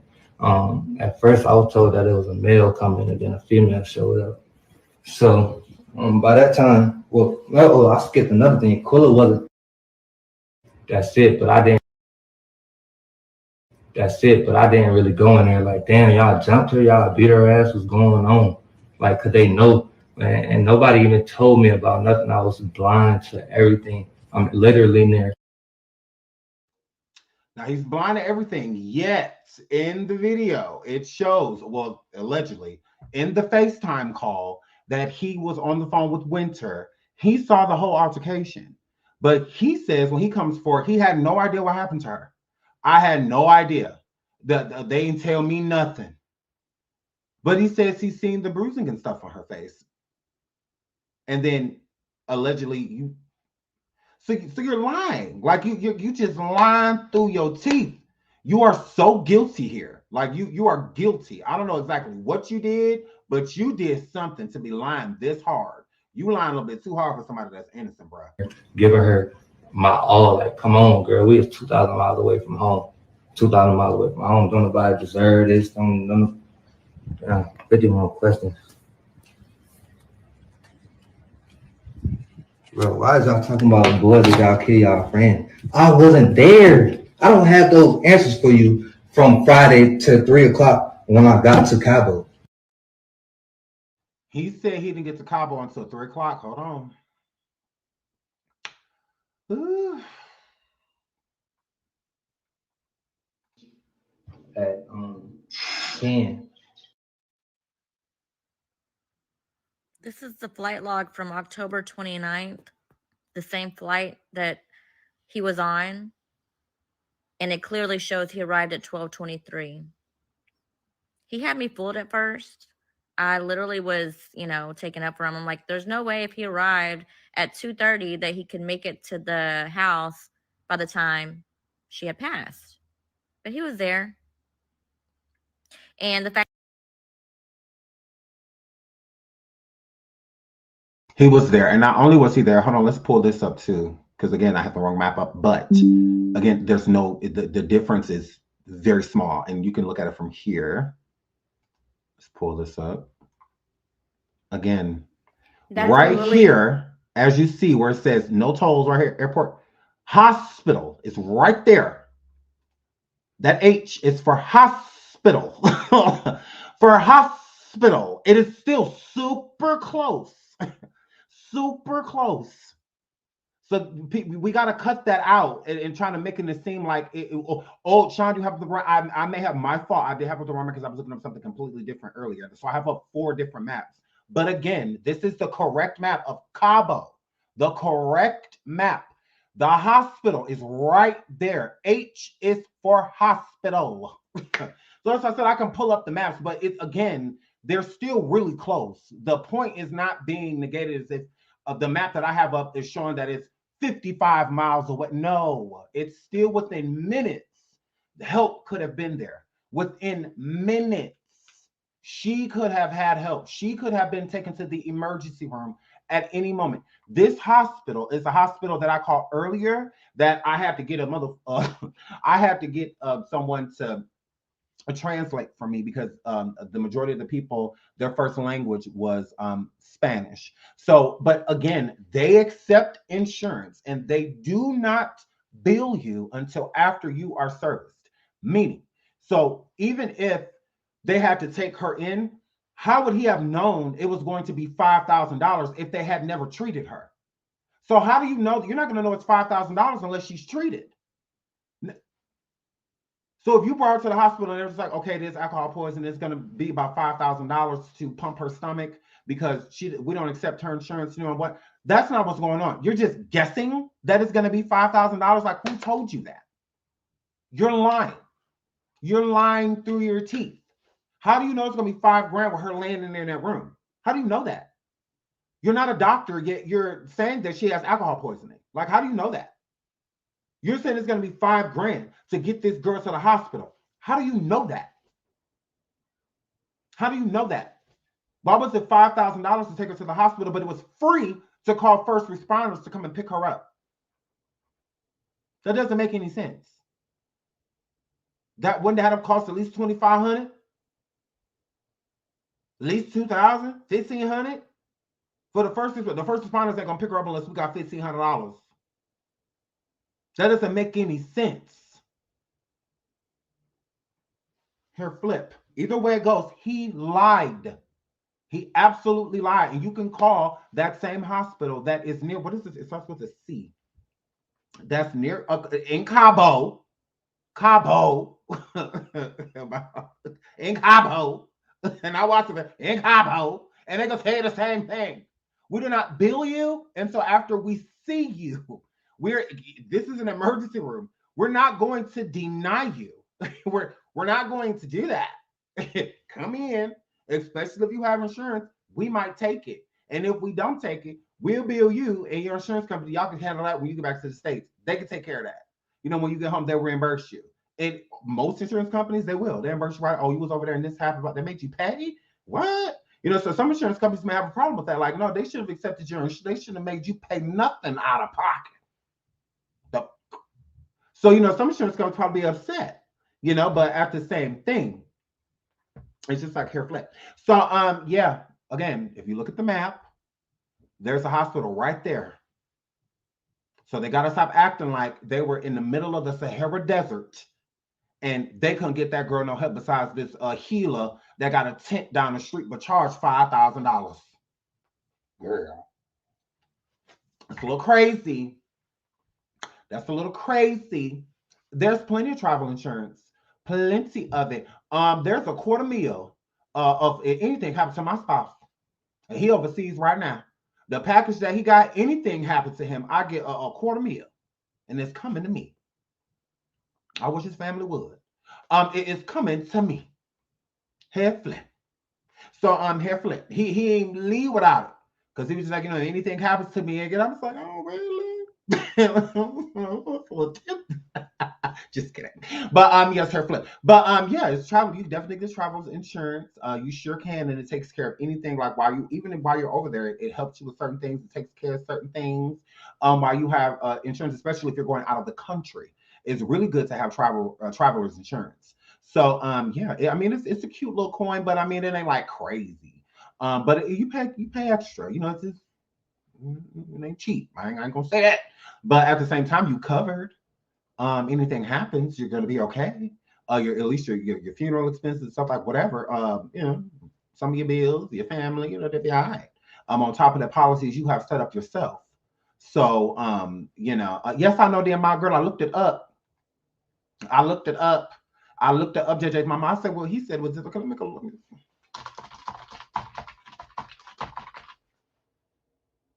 Oh, that's real cute. I was like, oh, okay. All right, honey. All right. Make sure I'm gonna be all right. Okay, I appreciate that. So yay. So yeah, absolutely. Thank you so much for being here. Again, thank y'all for y'all support. Thank you so much for all the super stickers and super chats throughout this live. Thank you. Y'all have no idea. My email is SeanDavieWayShow@gmail.com. Yes, at gmail.com, SeanDavieWayShow@gmail.com. So again, like I said, if y'all would like, I can pull up these receipts again and I can call this hospital right here. Ooh. Because no. Because there's a clinic and a hospital. So there's two. Okay, the clinic I believe starts with a C. What this hospital is? San Jose del Cabo? Cabo? Okay. Yes. I think that's the one I needed a translator for because I only understood a couple words. I said, see, gracias, el worker, el billing, uno, dos, cuatro, cinco, seis. Okay. So here, flip. So then I guess she got sick of me, and then she sent me over to these other people because I don't know. See, gracias. Burrito taco, chalupa. I don't know. I don't know. And I love Latino people, and they feisty. So I don't want them to cuss me out. I don't want them to cuss me out because I would have understood what they were saying. So I would have just, and they could have been being nice, but oh well, because they would have got cussed out back. They would have got cussed out back. So yes, I would have just repeated everything they said to me back to them. Absolutely, yes. I said L billing. Yes, I said L billing. Quattro insurance. I don't know. I didn't know what to say. But they got me to where I was supposed to be. Okay. And I asked them, and they said the same thing. They said we will see you first, and then after we will bill you. And they was kind of like side-eyeing me on the phone because they was like, "Well, that's dumb." You know, well, that was stupid. You know, like that was a dumb question. You know, like and that's how I'd be feeling. You know, when I be calling them the hospitals, because all of them were just like, "Yeah, we," because I'll call them again. I'll call them again right here. 1, 2, 3, 4 different places I called, and these two are in Cabo. Okay, one is a hospital and one is a clinic. I'll be on my grind. So yes, so I absolutely did call. Absolutely did. All of them got called. So yes, so I called them. I said L to the people that get me to Shanquella people. Now what happened to that girl?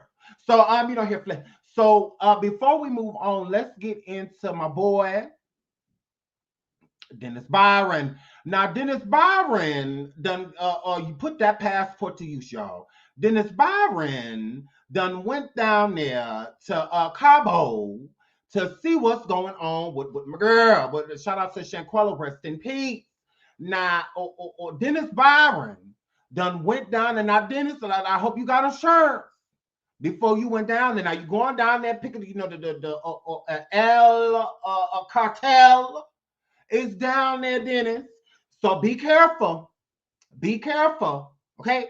Now I don't feel like you're clout chasing, Dennis. I really don't. I feel like you a good man. I feel like you is a good of the man, Dennis. But don't you go down there right and check your ass and that.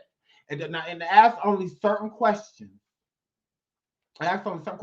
Now, Dennis, how you done got down now? How Dennis done joined the Cabo PD?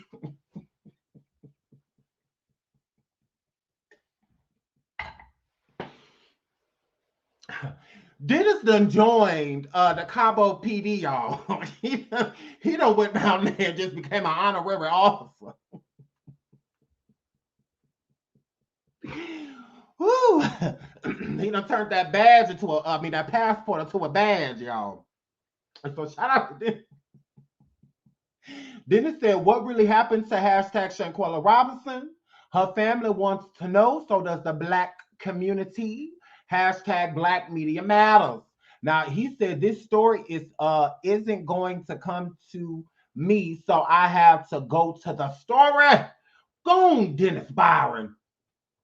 Go on, Dennis Byron. Now, Dennis Byron done went down there to where Shanquella and the Cabo 6 was at, y'all.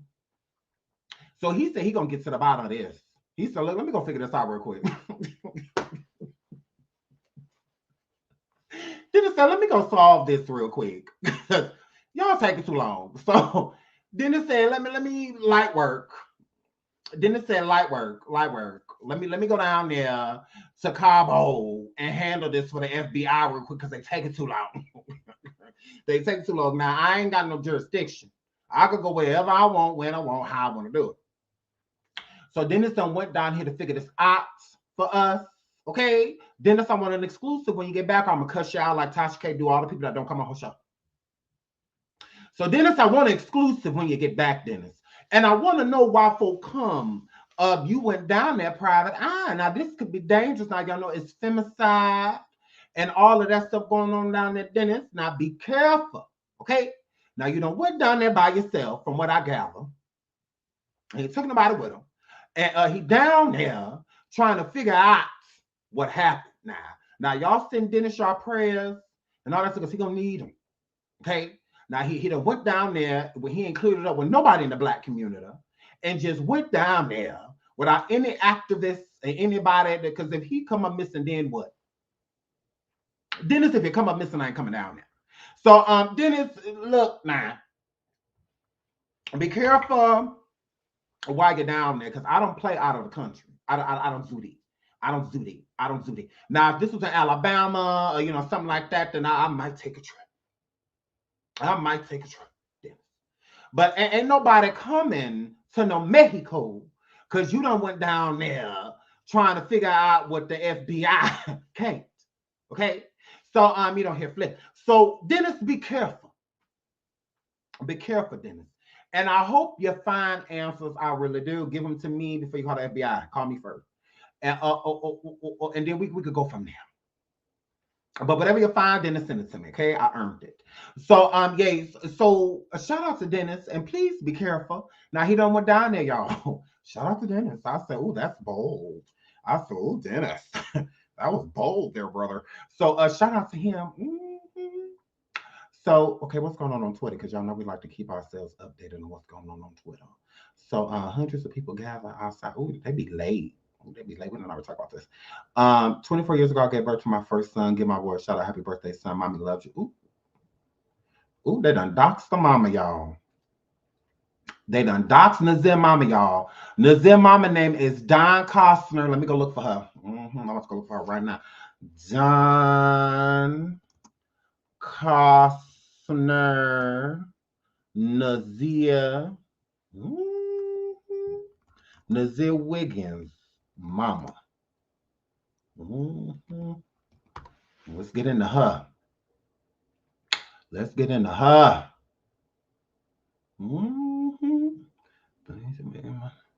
Who is missing churn? It's missing churn. What's your mama name? It's missing churn. Who y'all is churn missing? I'm on another tab. But hold on, we're gonna keep looking at the is people churn missing? But yeah, so it said 24 years ago I gave birth to my first love. So let's give my boy a shout out. I wish we would. Can we click on this? Oh, we can, but I'm talking about like, can we click on this and go to her profile? Y'all, her name, his mama name is I doubt it. I highly doubt it. Wiggins is a common last name. Say I doubt it. I highly doubt it.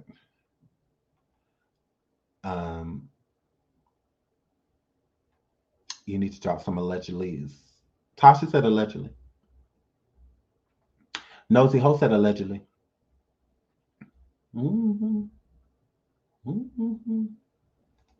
Absolutely. Check my DM on IG.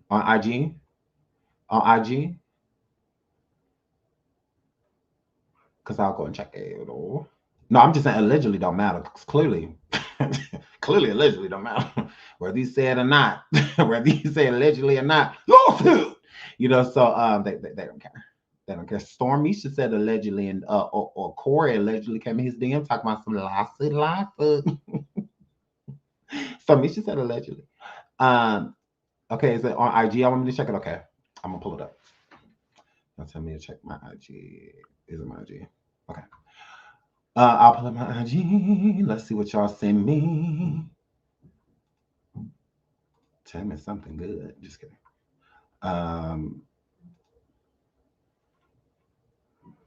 Okay.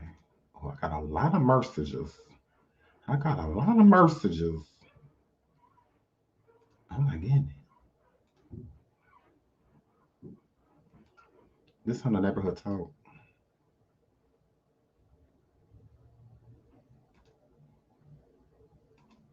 Hold on a second. I'm looking at what's being sent. GoFundMe page.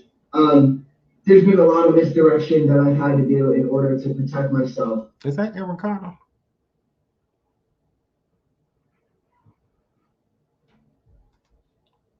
Because we're not talking about Aaron Carter right now. We're not talking about him right now. Hold on.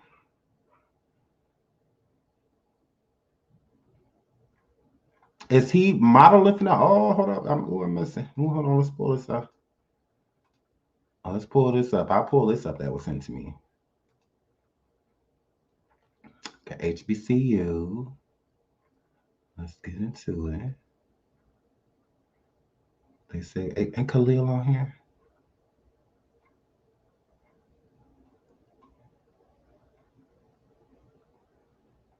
Because he needs to be fired. If he modeling anything for them or anything like that, he gotta go. He gotta go. Hold on. What does he have on? Because he's sitting down. Did I skip him already?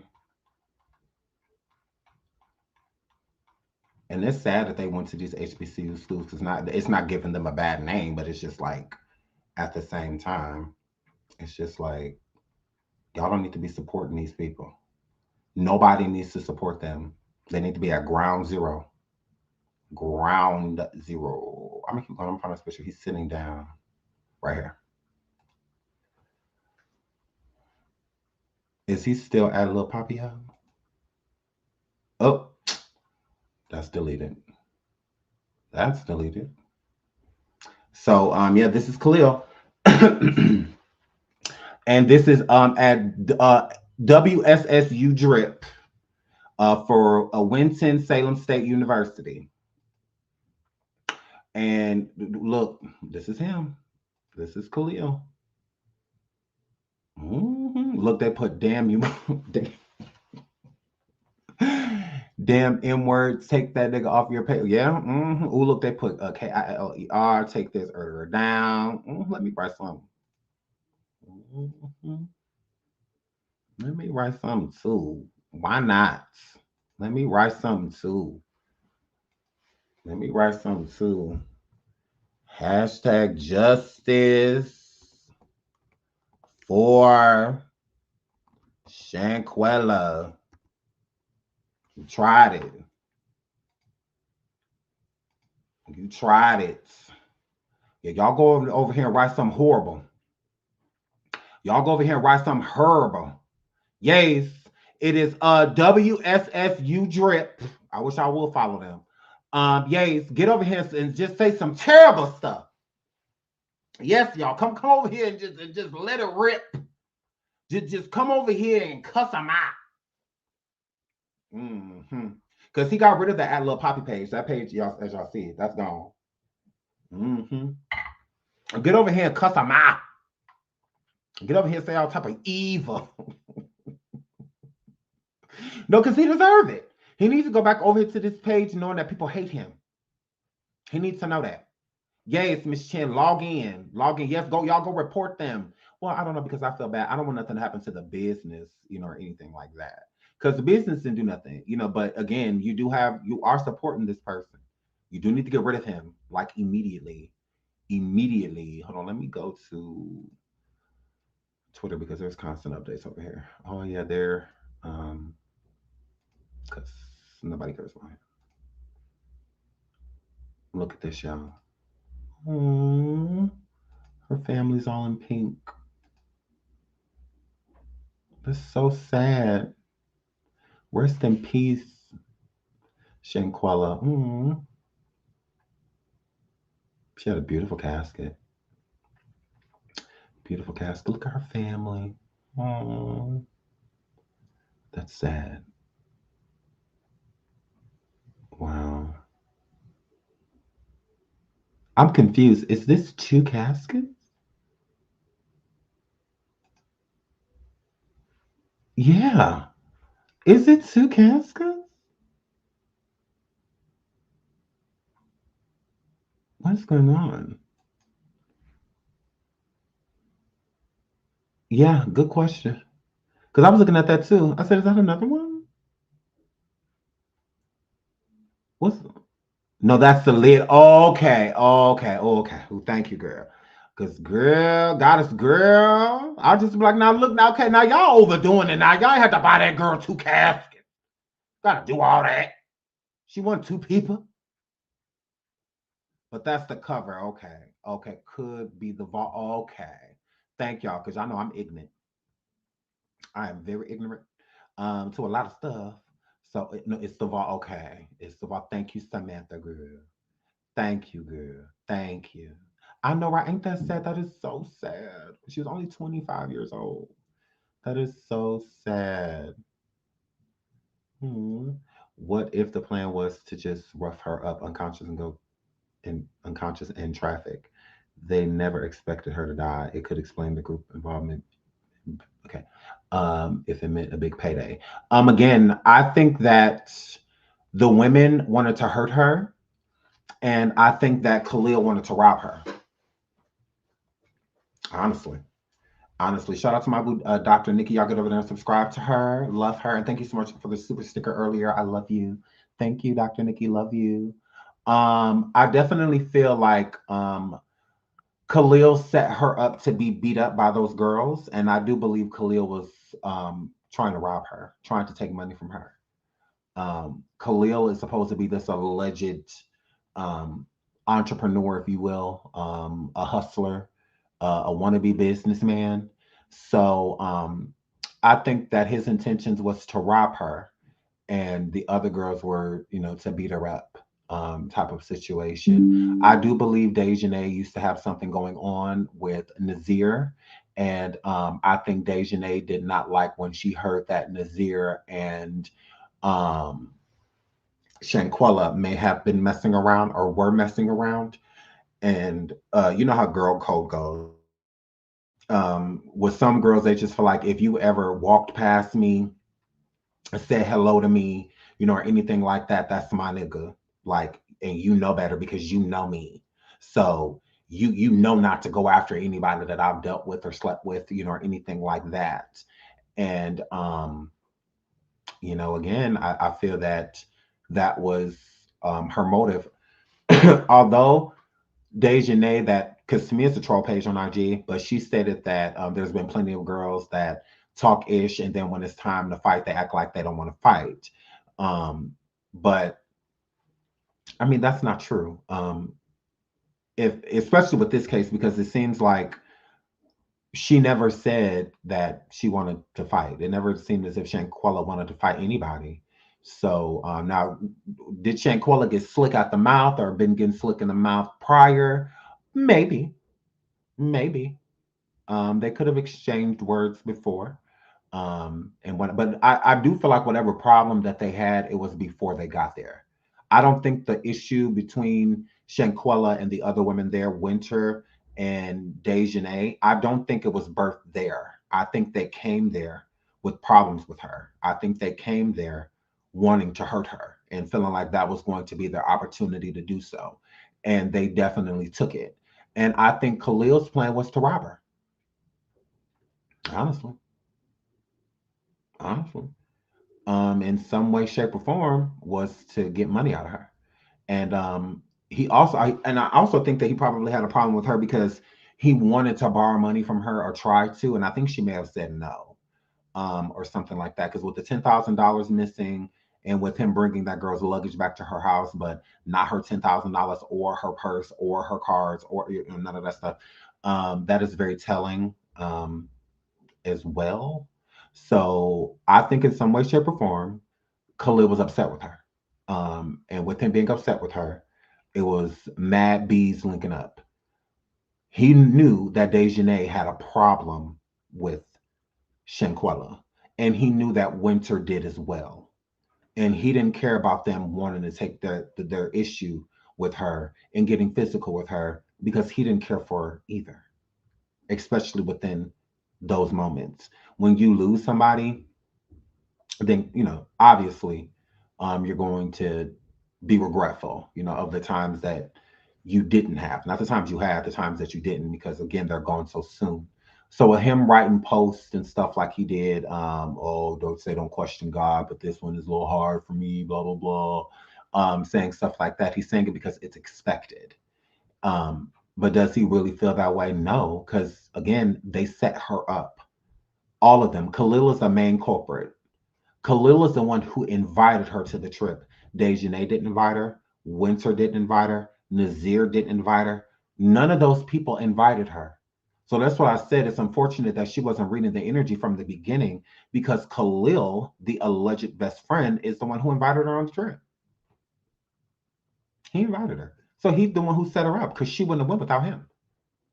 She wouldn't have. He invited her. So he set her up, knowing the other people that he invited, how they felt about her. It was a setup. So yeah, he definitely did. And she had no idea. I believe that Shanquella had no idea. She had no idea that he was upset with her, because he had to have been upset with her. To allow all of that stuff to happen to her and to know what's going on with her body, knowing that that girl was body slammed and didn't get back up. So, it's something brain-wise going on with her, and to do nothing about it, to just sit there and watch it. There's some resentment. There's a lot of resentment, especially allowing all of these things to happen and not being upset with anybody. Because as a best friend, it would have been hard for me, because I do not believe in hitting women, or anything like that. But if my female best friend was just, all of this was just done to her, it would have been hard for me not to put my hands on people. It would have been hard, just of how angry I was because she died. I would have been so upset. So it would have been very hard for me not to put my hands on one, because it just would have been hard. It would have been a very hard situation to be placed in as a real best friend. Again, with them recording her while she was being assaulted, is definitely a setup. No one stopped it. No one.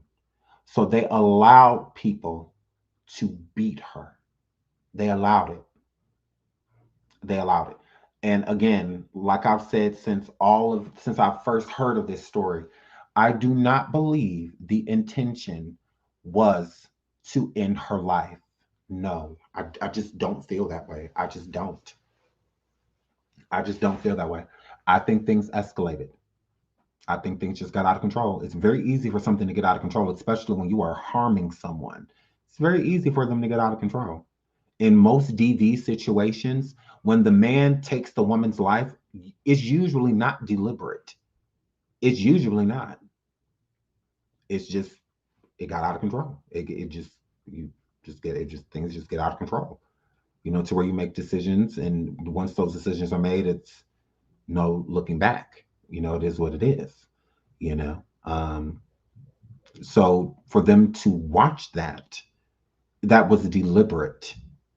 So none of them can say, oh, that's just something that happened. No, it didn't. And especially at the beginning of the fight with Dejanay and Shanquella, she didn't want any problems. She didn't want to fight. She didn't want to. Dejanay forced her to fight. She forced her to, and she still didn't fight. And they're even saying to her on camera, fight back. Aren't you going to fight back? She says, no. It should have been over right there. It should have been over right there. It should have been. The only thing I feel that was premeditated is her being robbed of funds. Rather, they were going to force her to pay for the B&B or whatever. Her being robbed of funds and them putting their hands on her. That was definitely premeditated. That was going to happen no matter what. Her life being taken, I don't think that was on the menu, but her being devastatingly harmed by people, yeah, they meant damage. You body slamming people, all of that, you're trying to hurt them. You want them hurt badly, is what that is giving. So, and especially to sit there and do it that to somebody, to me, how I feel with that video, it's like watching adults harm a kid. You know, like how a kid doesn't, you know, they don't want to fight no adult, you know, or anything like that. And the adults are just wailing on them, you know, just, and the poor kid's just scared, you know, and just wants it to stop, you know, type of situation. And because that's how she was like a deer in headlights.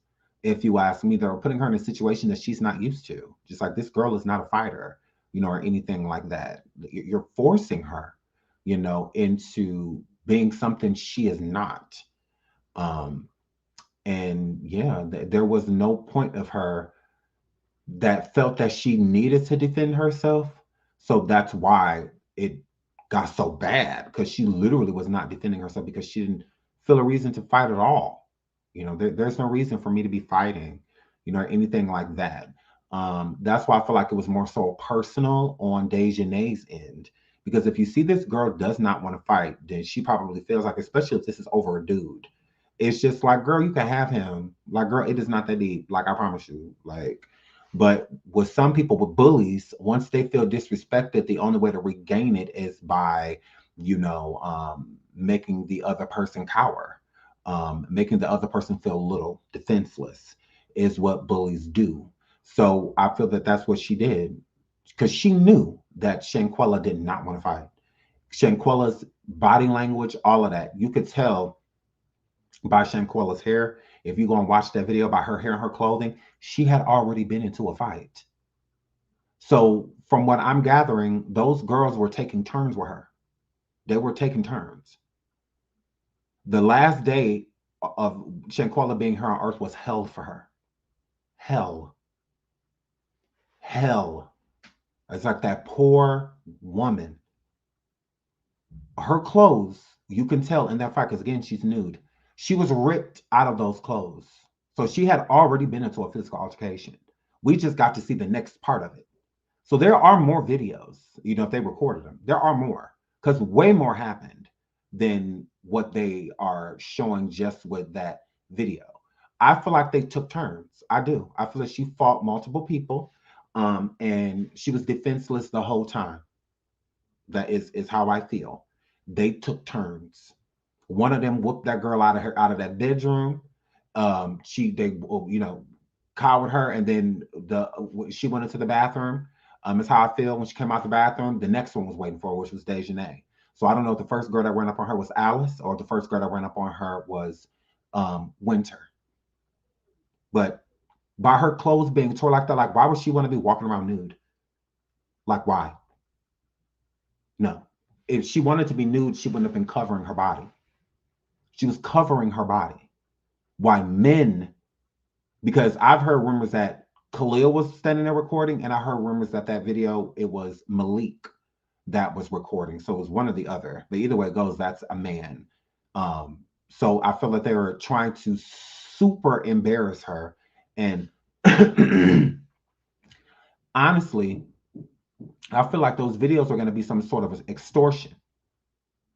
Some sort of extortion. And the reason why I state that, like, I want to, you know, again, go off on a conspiracy tangent, you know, or anything like that, but let's pull this back up. Let's pull this back up.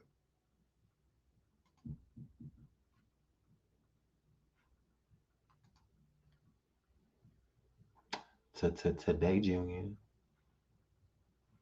Are you not going to pull up, or? Oh, well, we can go to the beat. We'll just go to the beat. Oh, oops, accident. Let's pull up the beat. And why I say it may have been some type of extortion is because this is what they do. Nazir extorted this girl into, you know, by recording certain things and telling her if she don't do ... then this is going to be viral. So with them having her fight and that girl was nude, Shanquella, and they're all recording it. Was that some type of extortion? Like, clear out your bank account or this is gonna be viral? I mean, because why are y'all recording it? And then it just so happened that Winter was on the phone FaceTiming Nazir, the main person that likes to record things for extortion, whether it's the R word, whether it's a woman's body or their pocketbook. I mean, we're not going to overlook the fact that Shanquella was the breadwinner out of the group. She was the breadwinner. So knowing how defenseless this girl was and how intimidated she would be, especially if 3 different women are running up on her, pounding on her like that, slamming her to the ground, all of that, recording it especially. Were you guys planning on extorting her? Especially with her being, I mean, who will want that video? Is extremely embarrassing, especially being nude. So let's make sure she's nude, because again, if you want to see her head up, at least let her put some clothes on. It seemed like it was intentional for her to be nude. That's why I feel like her clothes were ripped from her. Ripped from her. Allegedly, the autopsy said that she was SA'd, allegedly. With the autopsy alleging that, was she SA'd before? Was her clothes ripped off of her because she was SA'd? I mean, Malik, Khalil, like, what's tea? Or was there a fight? Which, from what I gather, I feel like it was a fight. I think one of those girls went in there and ripped that girl out of that bed and fought her out of her clothes. Beat her out of her clothes. Type of situation. And the girl went in the bathroom, and when she came out the bathroom, Dejanay was in there because she was trying to leave. She was not trying to stay in that room. Dejanay would not allow her to exit. There was a sliding door in the side of the part of the room where Dejanay was standing before she ran up on her. There was a door there. It seemed to me that she was just trying to get out. Like, let me out of here. And I believe the main reason why is because she was naked. Like, I don't want to be here naked, they here record me, all of that, y'all beating on me, you know, all of that stuff. Like, I don't want to be here. I just want to go. Like, I just want to leave. And I feel that she wanted to try to make phone calls, and I feel like that's why they didn't want to let her out that room. Because if she would have called her, she would have definitely called somebody in her family. You got these people sitting here doing this type of stuff to you. There is no way in the world, because she never spoke to her mom. She only spoke to her Friday before they had dinner. She never spoke to her after that. So I feel it was a means for her not to. Again, where's her phone? Where's her phone? Her purse? All of that. So I'm saying, it's like, were y'all trying to extort her? Because where was all of her belongings? Where was all her belongings? She had put stories up on her TikTok and on her IG. All of that was deleted the same day. And I don't believe she deleted her own stories. Like, what would she delete her stories for? They were up because she wanted them to be viewed. So if she didn't want them to be viewed, you know, I feel like one of them deleted her stories that she had put up from that day, because the one story that she did put up told a lot in what was going on. They were all isolating themselves from her. Nobody was around her. And then the isolation did not start when she got there. The isolation started before, because again, Khalil invited her. Out of the 7 people that went, which Shanquella would have been the 7th, why folk come? Nobody, but only one person invited her on the trip. Why didn't Shanquella and the other girls get together, or they hit her up like, hey girl, you come in, you come? It don't seem like she spoke to them until she got there, because they were already isolating her. She walking through the house looking for them, all of that. She calling out for them. Nobody answers her, nothing. She comes around the corner to where everybody is all basically in one room, and she has to force her way in the conversation. She wasn't even a part of it, and they were ignoring her. So you can tell, and all 3 women was ignoring her. Alice, Winter, and Dejanay. All of them were ignoring her. It wasn't just one person ignoring her. No. They were having a conversation before she walked in the room. Shanquella came in there and, you know, invited herself to the conversation. And what makes it sad is that I felt that Shanquella kept going around them and trying to be around them because they were isolating her. She felt alone. You could feel tension. You can feel it. And I think she felt the tension.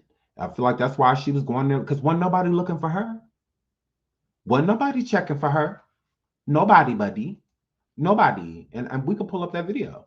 Wasn't nobody checking for Shanquella. Nobody. She came through that house and she stated, where y'all at? ... Nobody said a word. Nobody said a word. Hold on. Nobody said a word. Right here.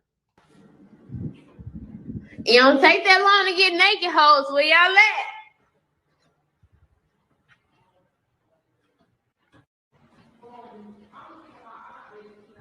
She told me I'm gonna keep it hot. You gonna keep it hot? What?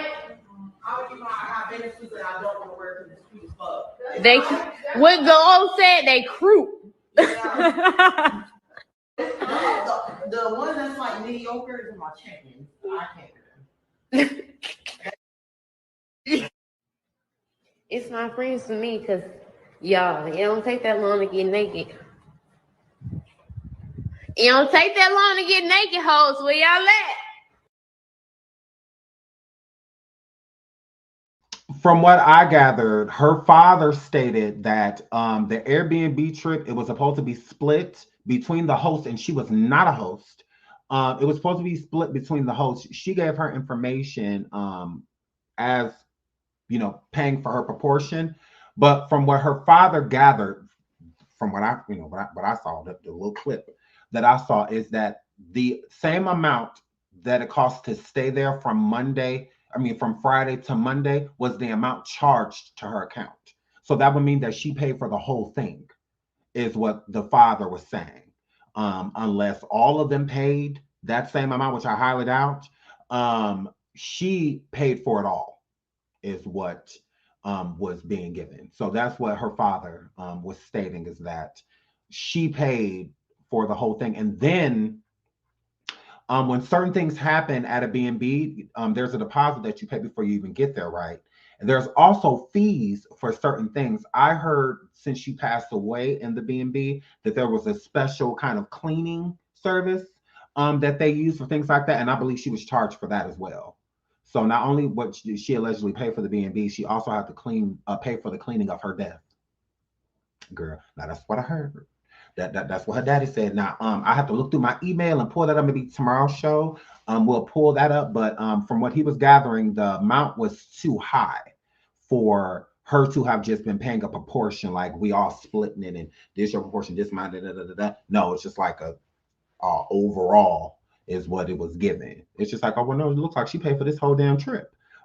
Is what was being stated. So yeah, I will pull that. Maybe I'll just try to find it right now. I'll look for.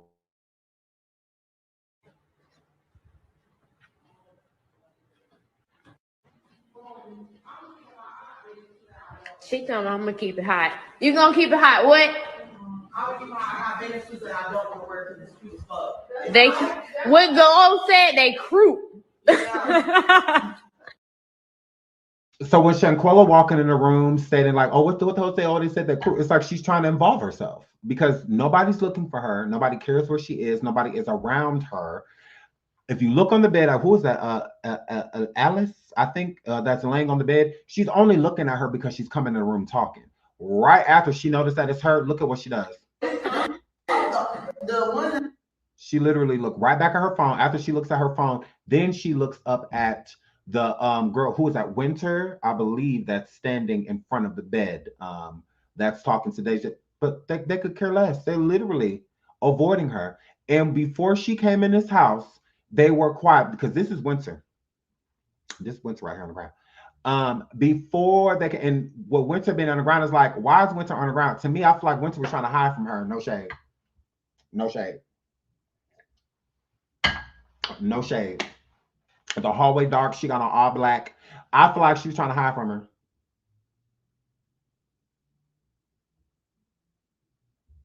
I mean, that's what it's giving. Because why are you on the ground? What are you on? Like, what are you doing? Like, why are you down there, idiot? COVID. Like, why are you on the ground?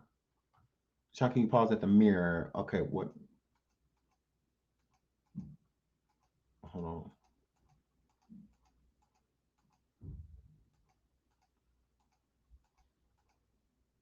This mirror? Is that a mirror? That's a dog.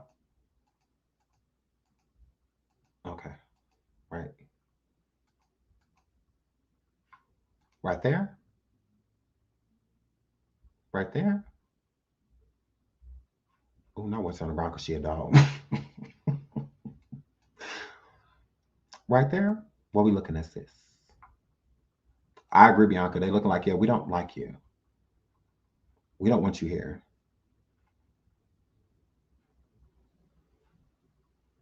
Because we're at the mirror. I just want to know what we're looking for.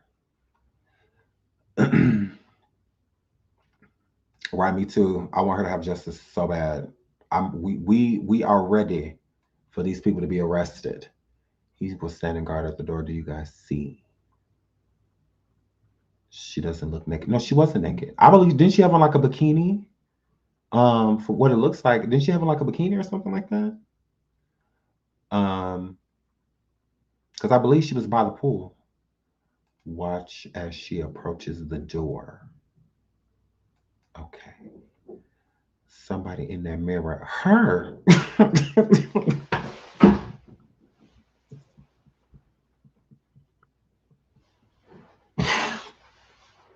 Her.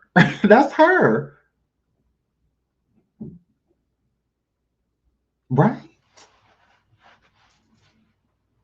That's her. Hold on, let me rewind that little. Maybe it's something I don't see. Now what's that? Is that what y'all wanted me to see? Hold on. That look like clothes and stuff. Is it?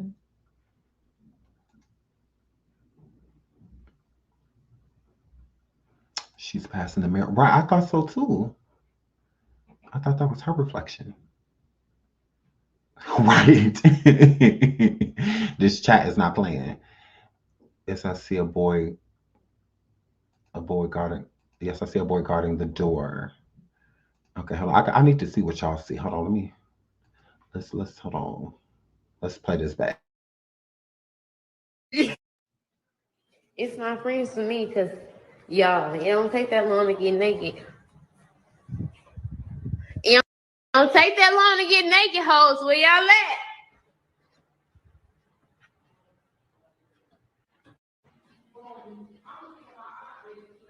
She told me I'm going to keep it hot. You going to keep it hot? What? I'll keep my hot benefits that I don't want to wear because it's cute as fuck. What the old said, they croup.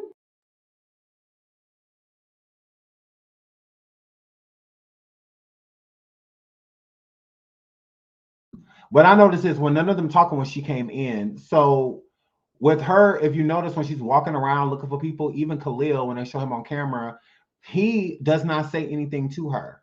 He does not say anything. And when she gets to the back room, there is no talking until she gets close to the door. So that's why I'm like, oh, were they plotting on her? Because why did the chatter that didn't start happening until she got close to the door?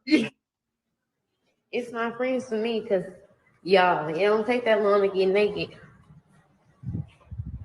It don't take that long to get naked, hoes. Where y'all at?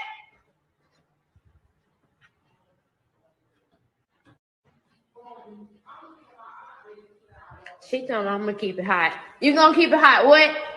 I'll keep my hot benefits that I don't want to wear because it's cute as fuck. What the old said, they croup. The one that's like mediocre is in my champions. I can't do them.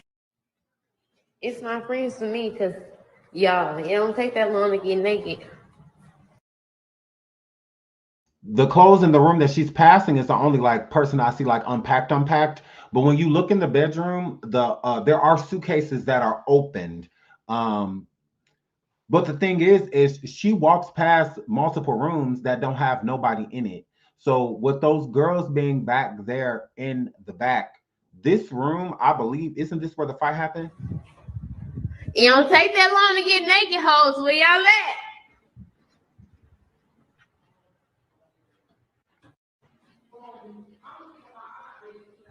She told me I'm going to keep it hot. You going to keep it hot? What? I'll keep my hot benefits that I don't want to wear because it's cute as fuck. What the old said, they croup. No, that's not the room because the room that they were in had a balcony. or had a sliding door in it. So that must have been one of the girls' room. But the confusing part about it is it looks like all of those three girls, Dejanay and the other two girls, Alice and Winter. The one that's like mediocre is my check-in. I can't do them. See, there's a suitcase right there that's open, and she said she can run them. So that's Dejanay's stuff. But when you first walking past the stuff that when It's she's not first walking friends to me past 'cause- here, Y'all, it don't take that long to get naked. those look like guy clothes. It don't take that long to get naked, hoes. Where y'all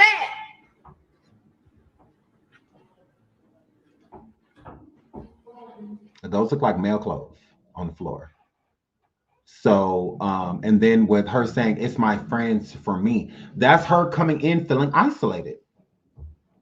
That's her coming in feeling isolated. It's like where are y'all at? Like, why are y'all, like, even Khalil, like nobody was around her. So wherever she was coming from, which I believe was the pool area, wherever she was coming from, it wasn't with nobody. She was by herself. She was alone. That's what I've gathered from that. When she comes in, like, it's my friends for me. She didn't come in with anyone. That ain't what that were. And the reason why I feel like nothing jumped off yet is because Nazir was not there yet. That's who they was waiting on to kick it off. They was waiting for Nazir. Everything was copacetic until Nazir got there. Everything was copacetic. They weren't arguing yet. They weren't fighting yet. They weren't doing none of that. Everything was copacetic until Nazir got there, and he acted like he is everything but the problem. No, you are the problem. You are definitely one of the problems. So, because again, they were fine. There was no Nazir, and everybody was good. Everybody was good. He's the dark cloud. He's the dark cloud. Because there's no drama. Wasn't nobody fighting. They weren't chasing this girl through the house. None of that. That energy did not come until he did. The demonic energy was on its way. To me, he is that's why I feel like he came out so fast and said something, because he already knows he has everything to do with this. Everything to do with this. That's why I said I would hate to think that they was fighting over a guy. Dejanay's energy, her body's posture, all of that changed when Shanquella walked in the room. All of that changed. All of it. Mm-hmm. All of that energy changed. So she passed about 2:45. So is that 2:45 in Mexico, or is that because they're 2 hours behind? So because that's another thing, like with the time frame, is that what throws it off, because it doesn't make sense if they're alleging that the video happened in the morning, a video of the assault. If that happened in the morning, then why didn't she pass away until the evening if they stated that she passed 15 minutes later? So, well, more so afternoon, evening. Drifting into the evening, but still the afternoon type of situation. Yes, it does say 3 p.m. On the death certificate. It does. So that's what throws me off. That completely throws me off. Because I'm just like, okay, well, when did the fight happen? Because unless the fight happened in the morning and she was attacked again, that's all I can think of is that. But I doubt it. I think that it all happened at the same time. I think that it all happened at the same time. I think that one of them girls came in that room and woke that girl up, fighting her, ripping her out of her clothes, all of that stuff. She got separate from it, went in the bathroom, came out the bathroom, and Dejanay was standing there waiting to get her wands. Dejanay got her wands, which is what we saw on camera, and I believe after Dejanay got her wands, when Shanquella stood up again to try to walk out of that room, I think that that's when Winter walked up to her and body slammed her, and she didn't get back up. And she didn't get back up. That's how I feel. Mm-hmm. That's what I feel. Mm-hmm.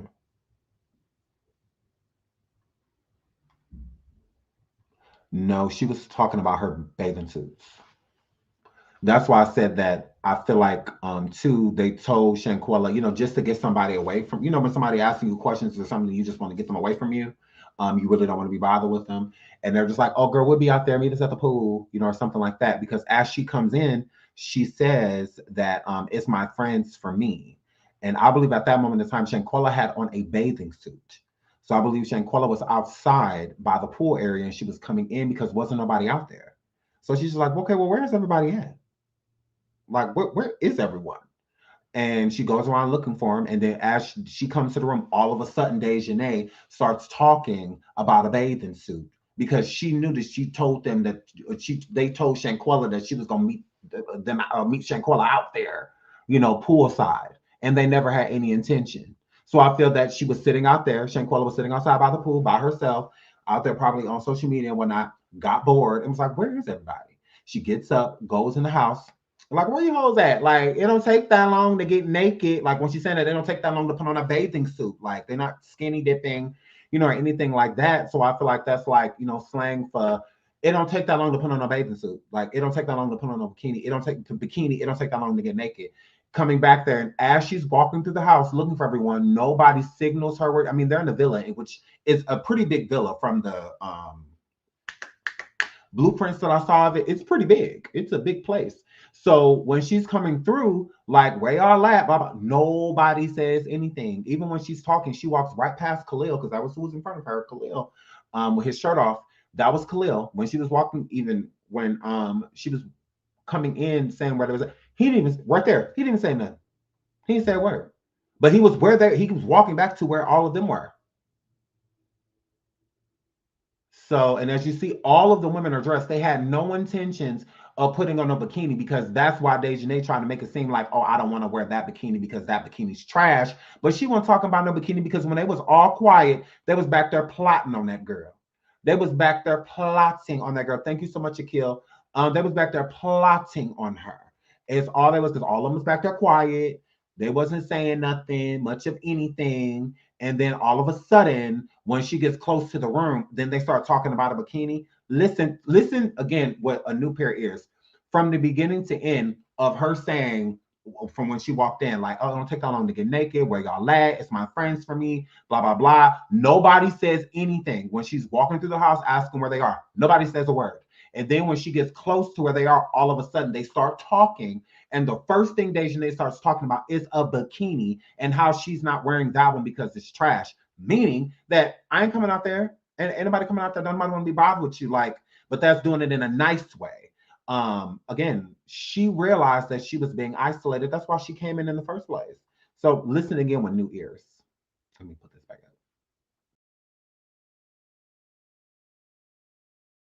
It's my friends to me because it's my friends to me because y'all, it don't take that long to get naked.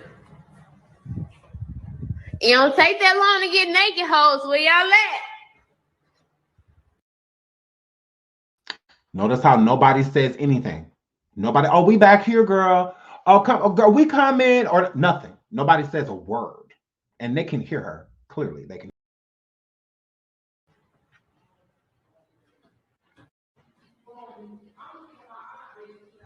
She told me I'm gonna keep it hot. You gonna keep it hot? What? I'm gonna keep my hot bathing suits that I don't want to wear because it's cute as fuck. They, what Go said, they croup. Yeah.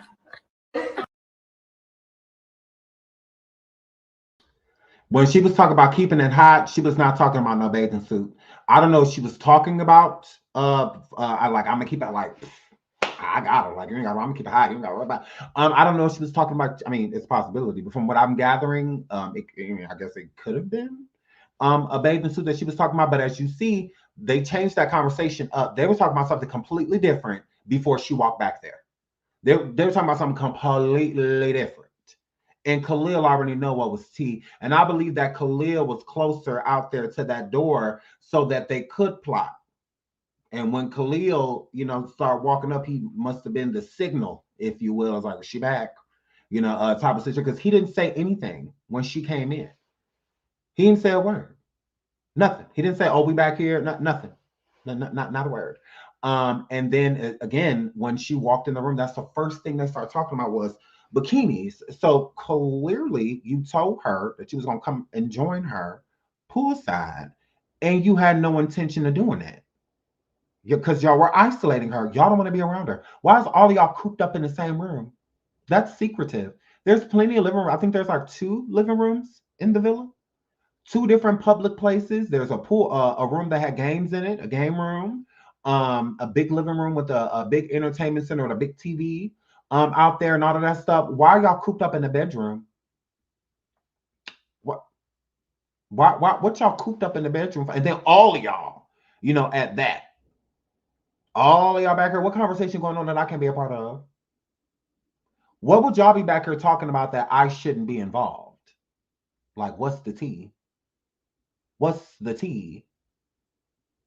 So, again, that's why I said it's this is clear as day that, and this is very telling, that none of them wanted to be involved with Shanquella. Why, if she was invited here? Why? Because y'all have a motive, premeditated. She's here for y'all to hurt her. Girl, you only got invited here to get beat up. Why are you trying to walk around and act like the life of the party? I don't know. But girl, if you only knew, this is supposed to be a party. They're supposed to be celebrating. I understand it's harder not to celebrate without the person that they came to celebrate with, which would have been Nazir. It was Nazir's birthday. Yes. It was his birthday. So that's what they were coming to celebrate. And he wasn't there yet.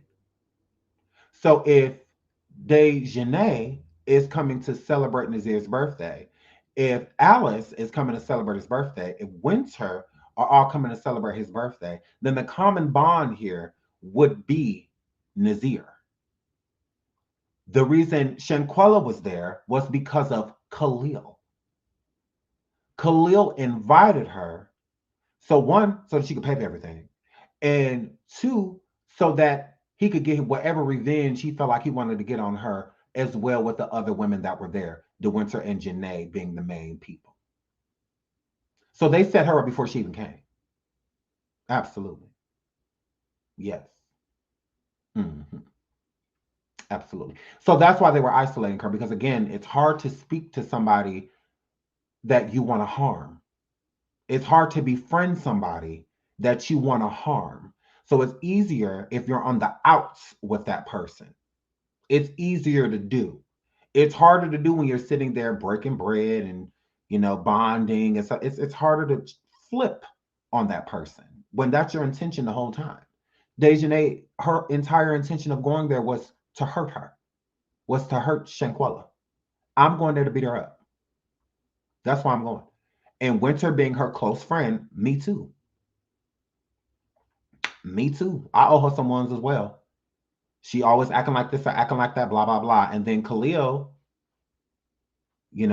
being the unsuccessful, envious businessman that he is, only hanging with Shanquella to try to get what she has, try to gain what she's gained, him not being able to do so, he flipped on her. Before he went there, he already had his mind made up. Shanquella was no longer his friend.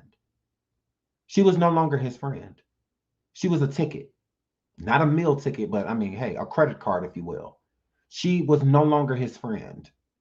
And I feel like he had a get-rich-quick scheme or something like that he wanted her to invest in, and she said no. And since she said no, when they went on this trip, he was going to get that money one way or another. One way or another, he was going to get that damn money. I promise you. And with them girls flailing her around like that and fighting her like that, her only savior would have been Khalil. And I feel like Khalil would have stopped it before a price. There's a price that's going to be paid. And I feel like that's why they recorded her, to extort her. To extort her. Oh, you think you this and that? We're going to get ours. We're going to get ours. Absolutely. And Dejanay's gripe for her, I feel like it was Nazir. I feel like Nazir is the conduit and what made her so angry, because that was very personal. How she was hitting and harming Shanquella. Oh yeah. Oh yeah. That was personal. She was angry. Oh, she's mad. Oh, she was mad at Shanquella. She absolutely was. But it's like, well, what did she do? What did she do? Because you came with that was prior. Whatever happened, however Dejanay felt about Shanquella, it did not happen that night. And how I know for a fact is because Shanquella is a passive person. She didn't want to fight. So if you don't want to fight and you're in an argument with somebody that's trying to fight you, you're going to stand down. And I feel that that's what Shanquella did, especially being somewhere alone. She don't have anybody there to protect her. And I feel like she started to see that. That's why I do not believe anything happened on Friday.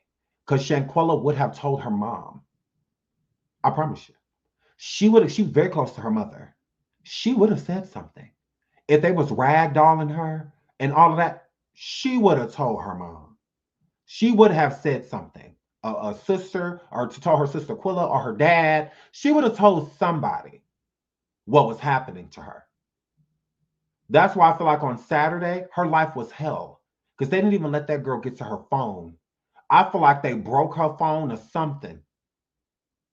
Because she never got a chance to contact anybody to let them know what was happening to her. It is literally their story against a soul now. Because she passed away.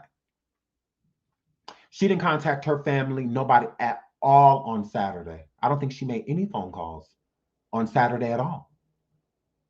So when they were tormenting her, I believe that they took her phones and stuff from her before she even woke up. They took her phone, purse, all of that stuff, and started to terrorize her. That is how I feel. All three of those girls. I think that they terrorized that poor girl. Her life was hell that day. Literally, from the time she woke up to she passed away. Hell. So yeah, I do feel that way. I think they took her phone, all of that stuff before she even got up, honestly.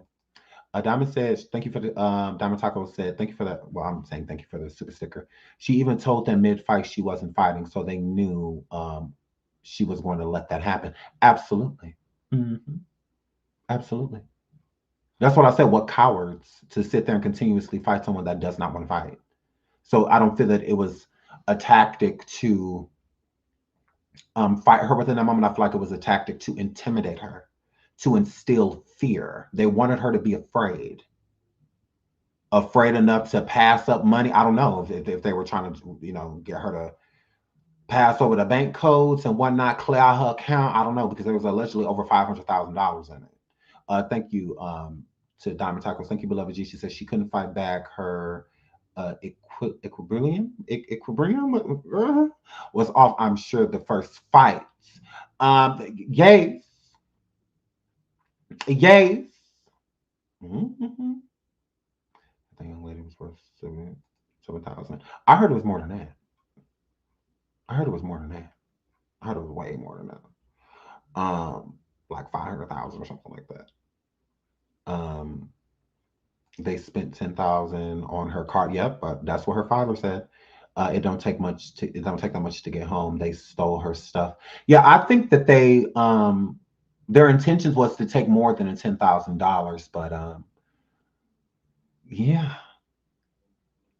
I mean, you taking money and stuff off that card, especially and I think the family definitely needs to look into that. Like, were their funds spent after she passed away? Like, besides the B&B and stuff, when they got back home, was this somebody using her cards, or anything like that? I think the family definitely needs to look into that, because they wouldn't necessarily know if they don't have any access to her account. Shanquella had access to her account. She was the only one.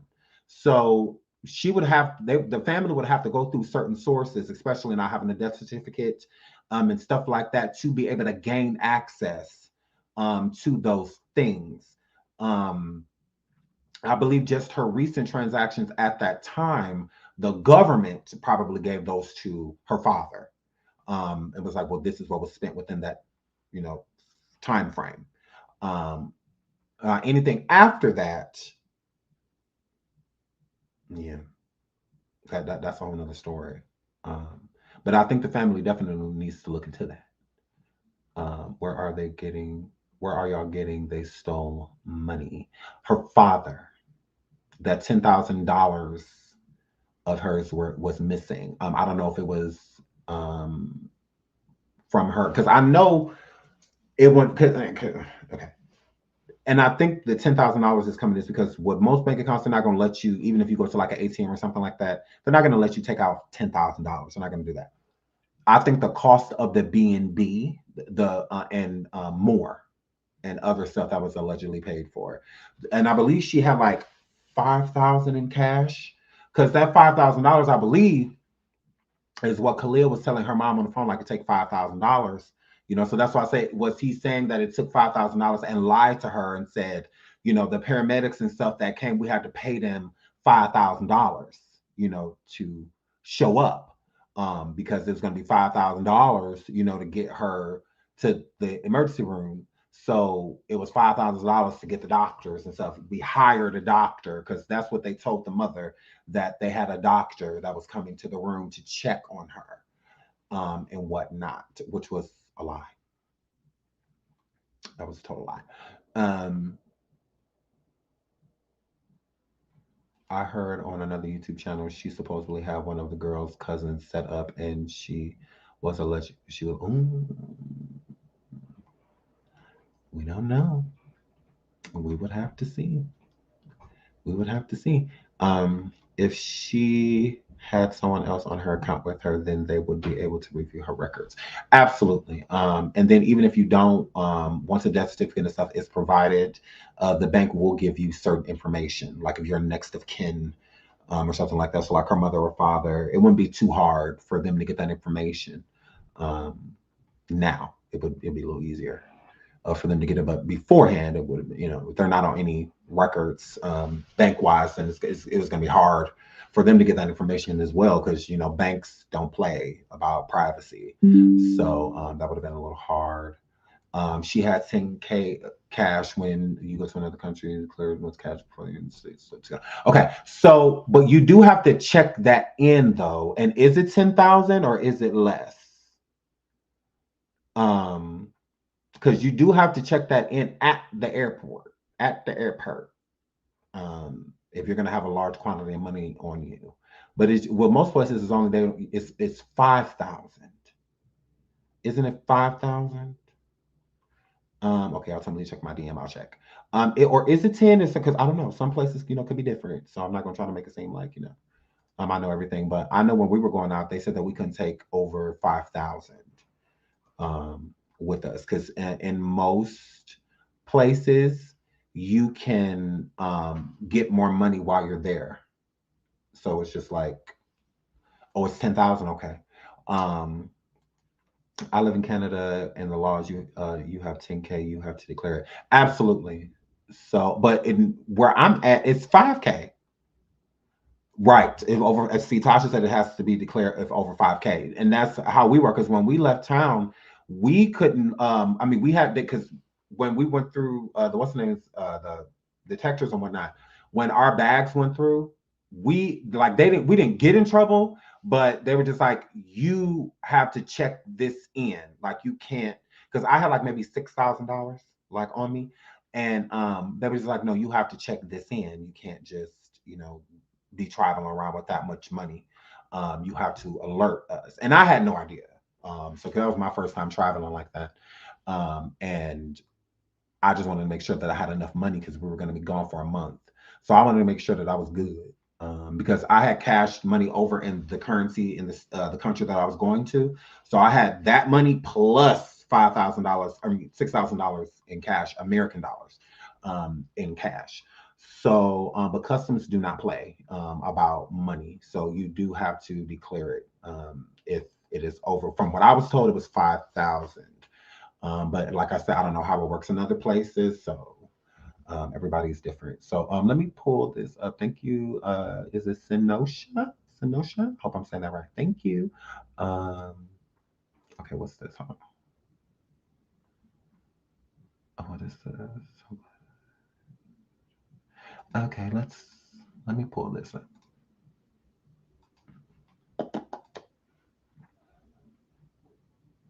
Okay, this is from Flossie Informer. Shout out to them. It says, yes, so glad to hear that death is getting the attention it deserves. Okay, let's listen. For elementary, and I'm 23 now. Family and friends preparing to say goodbye to Shanquella Robinson. The 25-year-old woman was killed while on a trip with friends in Mexico. There's no way I'm supposed to be getting her ready for a funeral. I'm not with her mom and her dad. We spoke tonight with one of Shanquella's closest friends, Khadijah Vincent, not long after she told us she visited the funeral home to help prepare Shanquella's body. We went to the funeral home. We dressed her, did her hair. It was a crazy experience because today we're supposed to be turning up. It's supposed to be our Friendsgiving. Despite her disbelief, shock, and anger over Shanquella's death, Khadijah says this week's developments in the case have been somewhat encouraging. Mexican officials released Shanquella's death certificate showing she died of a broken neck and spine, not alcohol poisoning, as alleged by friends on the trip with her. I'm glad that it's getting the attention that it needs, because I wish it was like this from day one. Even though it took nearly a month to see the acceleration in the case we saw this week, Vincent has no...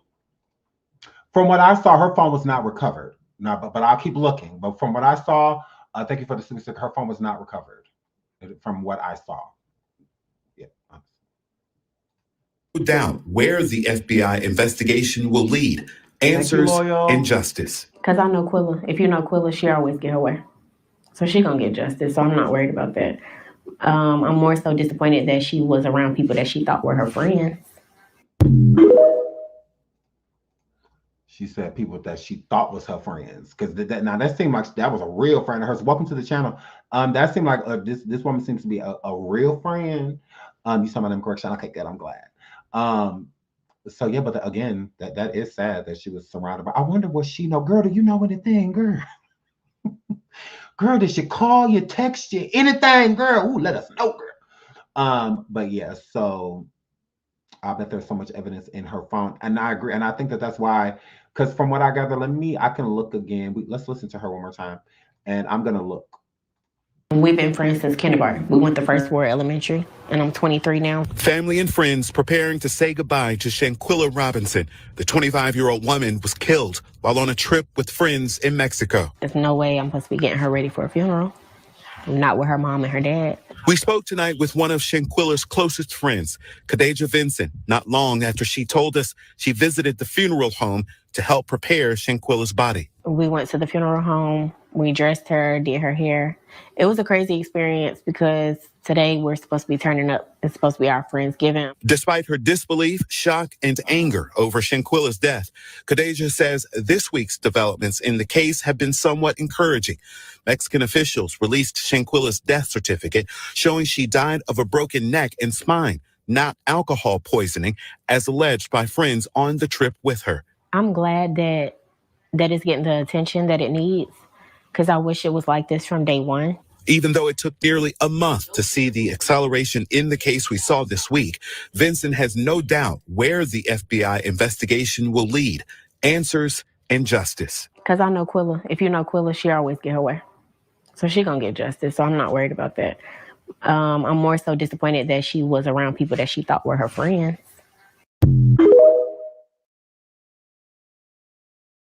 We've been friends since kindergarten. We went to First Ward Elementary, and I'm 23 now.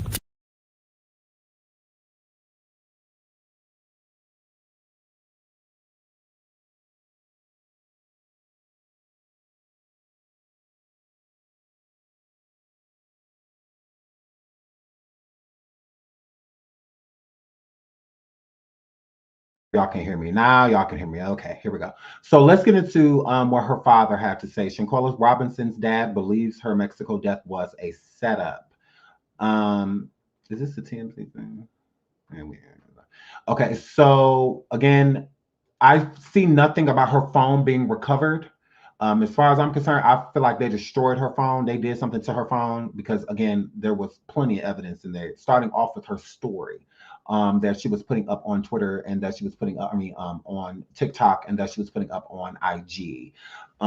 They definitely took her phone from her because her phone was not recovered. And I believe that they had her phone for quite some time because Friday was the last time she had her phone. When she woke up Saturday morning, they came in there and took that stuff from her. Her phone, purse, all of that. All of that stuff I feel like was gone before she even woke up. They plotted all of this is how I feel. So the father of North Carolina woman who died at the Mexican resort believes his daughter was murdered in a pre-planned attack. Shanquella Robertson, 25, of Charlotte, was found dead on October 29th in San Jose de Cabo Villa after she had traveled there with 6 friends, according to WBTV. Robinson's travel companions initially said her death was caused by alcohol poisoning, but a homicide investigation was launched after an autopsy found she suffered severe spinal cord injury and atlas luxation, and instability of the first two neck vertebrae, according to WSOC-TV. The death certificate did not mention alcohol consumption as a factor in Robinson's death, and a horrifying video that had been making its rounds on social media showed her being beaten inside of a hotel room, which was not a hotel. Her father, Bernard Robinson, told TMZ Saturday he believed the attack was a setup because his daughter was not one to get involved in fights. They attacked her, man. This ain't like some my daughter was asleep, man. For all of them to be in that room, then they come in like, no, she woke up or whatever. The way it seems like they attacked her, man, an emotional Robinson told the outlet. She was naked, man. For a father, you see that video, my daughter's not a fighter, man. She's not a fighter, not at all. The grieving father says, speculating that his daughter was killed in a premeditated attack. For them to do what they did, man, it seems like they were plotted. They couldn't have did that over here where her friends, and all of her friends, and who all of her friends are. It wouldn't have went down like that, man, he told the outlet. They just put a hole in my heart. That was my only child. I am just heartbroken, he repeatedly said through tears. Okay, here said it can't be a granddaddy. On Thursday, okay, so they left her in the house, he said. They left her in the house, man. They left her there for the maid to find her. Don't you know how much pain my daughter suffered? The injuries, that she took, she's a little small little frame, man, the father said. So here's this is why I wanted to pull this up, because he said they left her there. They left her in that house. They left her there for the maids to find her. Now, that matters to me because it's rumored that they went and got a hotel, that they did not stay there. So when the paramedics and all of that got there, allegedly, I believe only Khalil was there.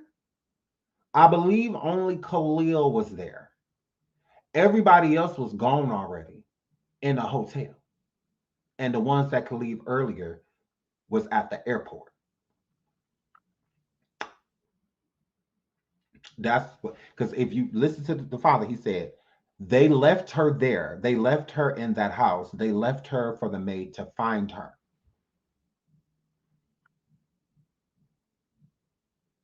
So what this is given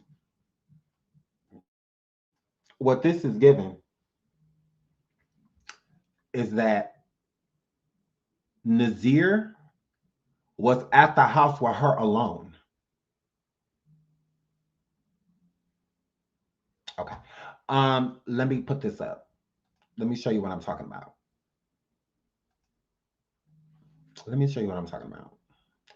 So if we go here, listen to him. Cooking, so we made it to the living room. I cut on some soft music, sitting with her, rubbing her head. Cooking, so we made it to the living room. I cut on some soft music, sitting with her, rubbing her head, just chilling, waiting till the nurse came, because that's what I was informed that was happening.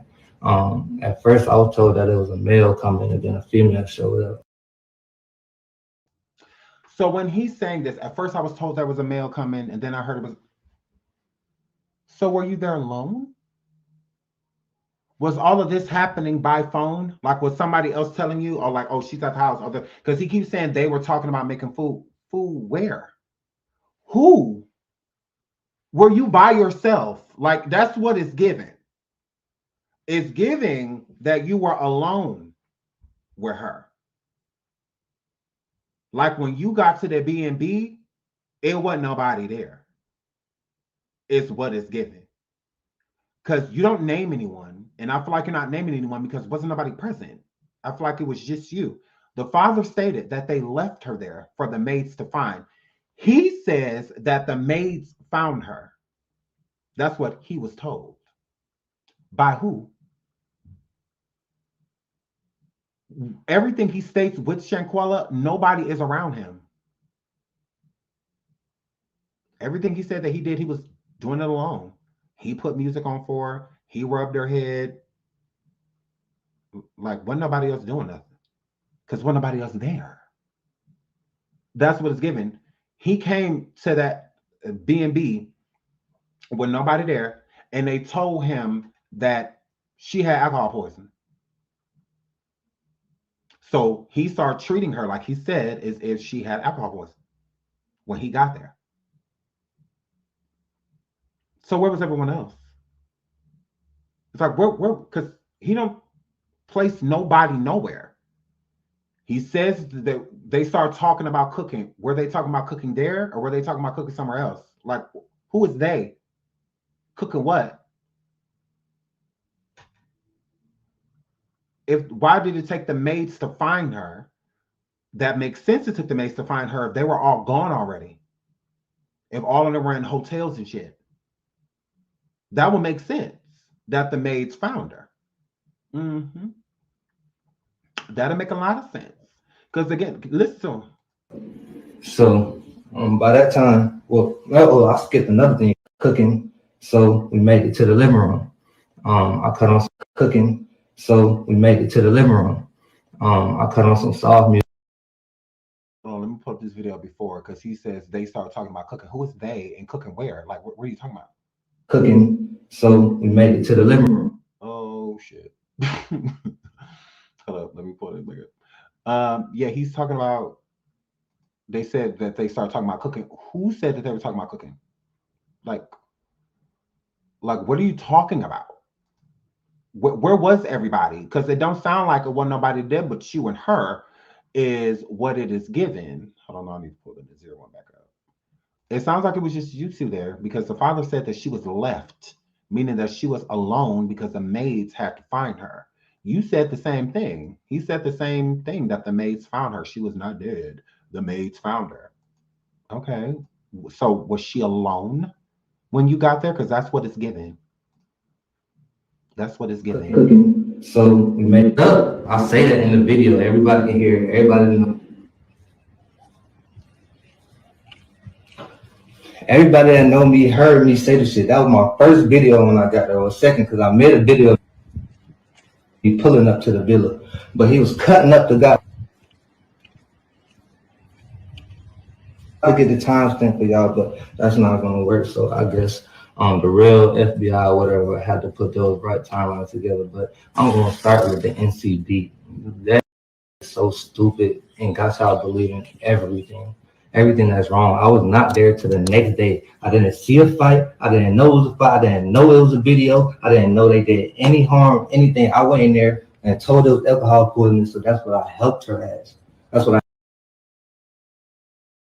I didn't see a fight. I didn't know it was a fight. I didn't know it was a video. I didn't know they did any harm, anything. I went in there and told it was alcohol poisoning. So that's what I helped her as. So again, he said he went in there and helped her with alcohol poisoning because that's what he was told that was going on with her. Were you there alone? So was she alone when you got there, is what it sounds like. Because it's like they told you all of these things. Not nobody showed him. They walked him in a room and, showed him that she wasn't feeling well, or walked him, or somebody was there nursing her or helped. None of that. why would they be doing that if they know that she is not suffering from alcohol poisoning? They know that when that girl allegedly, Winter, slammed her to the ground and she didn't get back up, they already know what was up with her. Him not being there when it actually happened,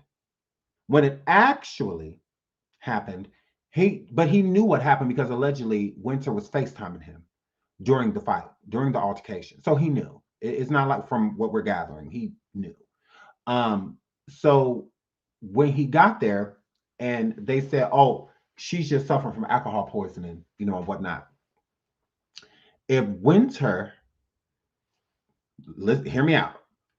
If Winter was FaceTiming him when he did, when, you know, the fight happened, obviously when Winter choke slammed her or whatever she did to her, she wasn't recording when she did it, meaning she wasn't on the phone. So how would he have seen that?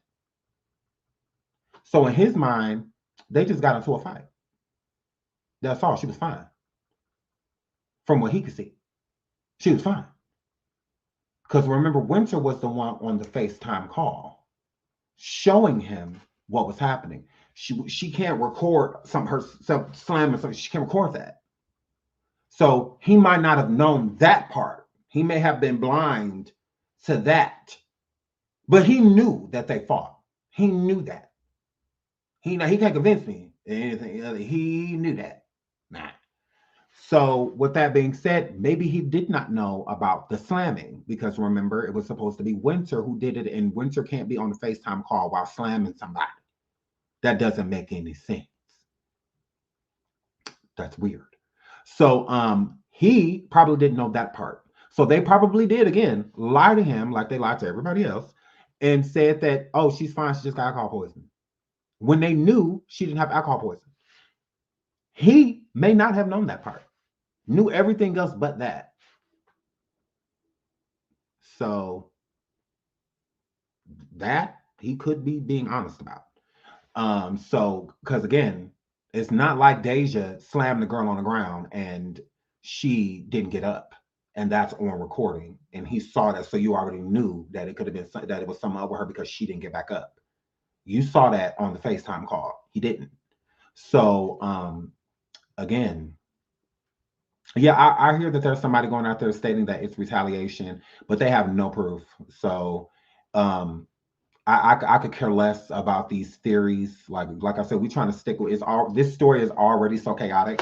I really don't care to hear about nothing like that. So I don't care. That girl was innocent either way it goes. So there's no retaliation against innocent people. That doesn't make sense. It doesn't make sense at all. You know, you pow my cousin, so I'm gonna come over here and pow your child. Like both the parties are innocent, you know, from what it's sounding like. Two wrongs don't make it right. So that's no excuse to invite a girl on a trip due to something else that happened and we all gone in her life. Like, no, two wrongs don't make it right. So I really don't care if it had anything to do with retaliation. So damn what? And what about it? I could care less. I could care less because it ain't gonna bring either individual back. It ain't gonna bring either individual back. So it does not matter. I don't care. I really don't care to hear none of that. And all the YouTube channels that are sharing that are trash. And I'll tell them to their face, who gonna check me? I'll tell them to their face, you're trash. Like it must be real dry over here. Real dry for you to be coming up with those type of angles, especially with no literal proof. Her daddy been live multiple times. He ain't said nothing about these people retaliated against my daughter or something that didn't have nothing to do with her. He ain't said not a word of it. So if it's true, tell them to tell their parents, since they care so much about her, you know, since they care so much, tell those YouTubers to tell their parents that. Go tell her daddy that. Go tell her mama that. Go tell her sister that. Go tell them, because they would need the information before Sean, because I won't look into a piece of it. I don't give a good goddamn what allegedly happened to somebody else. Oh fucking well. I don't care. I don't care. It doesn't excuse it. It's gross to even say something like that. And I'm not coming at the subscribers because y'all can't help what y'all see. I'm talking about the ones that are going around spreading stuff like that. That's gross. It's very disgusting. So yeah, I won't be looking into it. Nothing. I don't care. I could care less. I don't give a damn if somebody do a show on it and they get 50 million views. I won't be talking about it.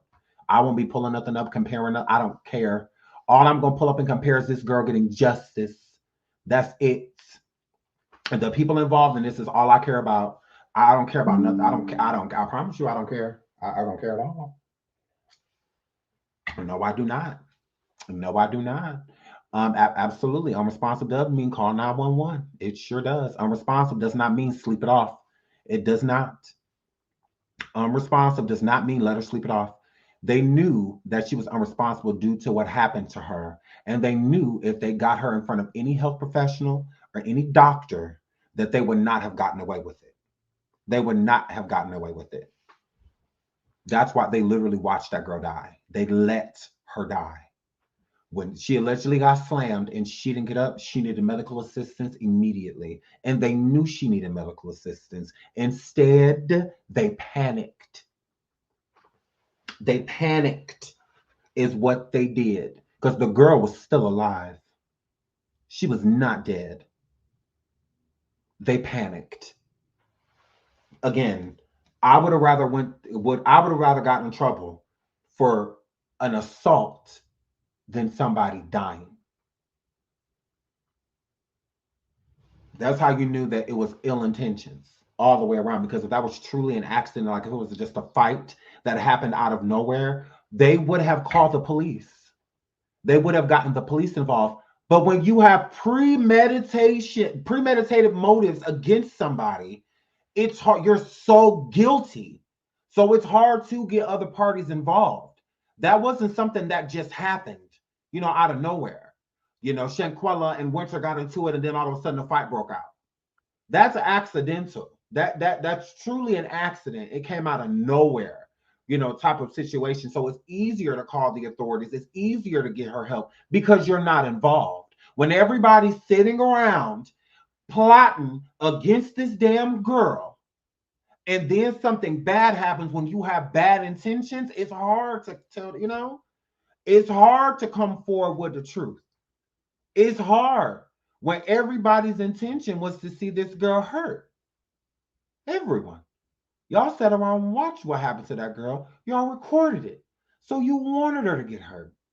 Then nobody's saying that video, stop hitting her like that. Don't do that. Let me get in the middle of this. Let me break this up. No. Y'all intentions were to see her get hurt. Oh yeah, all of y'all wanted it. All of you. Because if you didn't, you would have stopped it. You would have intervened. And there was many ways that y'all could have intervened. That girl was pulled out of that bed fighting. Pulled out of her sleep fighting. Forced to fight after that, and then was body slammed into a deadly submission. And instead of doing something about it, y'all hid it. Y'all took that girl phone from her, everything. Again, to intimidate her. Y'all wanted her to feel like nothing. And that's what y'all did. Y'all broke that girl down so she was literally nothing. Soul and everything. Y'all did that. Y'all are all responsible for it. All of you. All of you. There's no excuse. I don't give a damn if this bastard got there late. So what? I don't care. You did nothing. You think creepily massaging this girl and feeling a corpse is help? When you knew she was unresponsive? And you did nothing but play some Summer Slutty Walker and rubbed on her. Like that's protocol for somebody, even if you did think she had alcohol poisoning. You knew she didn't have alcohol poisoning. You knew she didn't.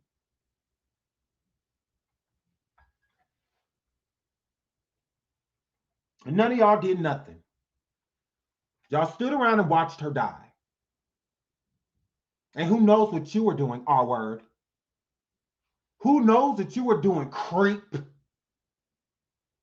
You in there setting the scene for sex instead of setting the scene for somebody that is going through alcohol poisoning. Who dimming the lights and lighting candles? All of that weird-ish. Playing slow jams for what? Get out of here. You knew that it was something wrong immediately. You knew it. and you did nothing. You sitting there paying to the bruising in this girl's mouth. Her eyelid, a vessel burst inside of it. A knot on her forehead. But you playing soft music. You're a creep. I would hate to think what you actually did to her. You're a creep. You absolutely are. And let's not forget she was naked. The funeral home put her on some pajamas. On the clothing that she had on. The funeral home placed those on her. When the paramedics got there, she was not dressed. No, she was not. All of this was in the nude. Stop it. You weren't trying to put no clothes on her to make sure she was decent. None of that. But I bet you your DNA all over her. All over her.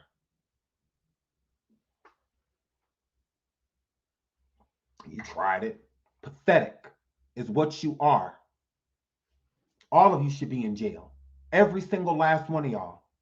And then the person that got on that flight besides Shanquella, that should not be behind bars. Everyone. Y'all are despicable humans. Waste is what y'all are. It's crazy to me. Crazy. All of y'all. Y'all know what y'all did. You left that place too. You were not there when the first responders and the ambulance or whatnot got there. From what is being mentioned, Khalil was the only person that was there. Everybody else was allegedly gone. Everyone. None of y'all called 911. From what is being mentioned to the father, the person who called 911 was the maid. The maid called 911. Khalil did not dial 911. Dejanay did not dial 911. Y'all left that girl in, he left that girl in the middle of that damn floor in the living room. She did not walk in there. She was unresponsive. How did she get in the living room on the floor? How did she get from the toilet to the bed? The maids brought her from the toilet to the bed. Y'all left her for dead. All of you. Y'all would have got on those flights and went back home. Khalil's guilty conscience was eating him up. Eating him up. And from the time frame that he was speaking to Salamandra on the phone, that girl was already dead. From the first phone call, she was dead. He told Salamandra that a doctor was coming to see Shanquella, meaning he never dialed 911. He never called 911, ever. He never called. It's that simple. He never called. Let me look. I'm about to. He never called 911, ever. The maids did. You need to stop it. That girl was laying in the middle of the floor in the living room. All of y'all were gone. Nobody was there. Cut it out. Stop with the lies already. None of you were there. You all left. Y'all were allegedly at a hotel.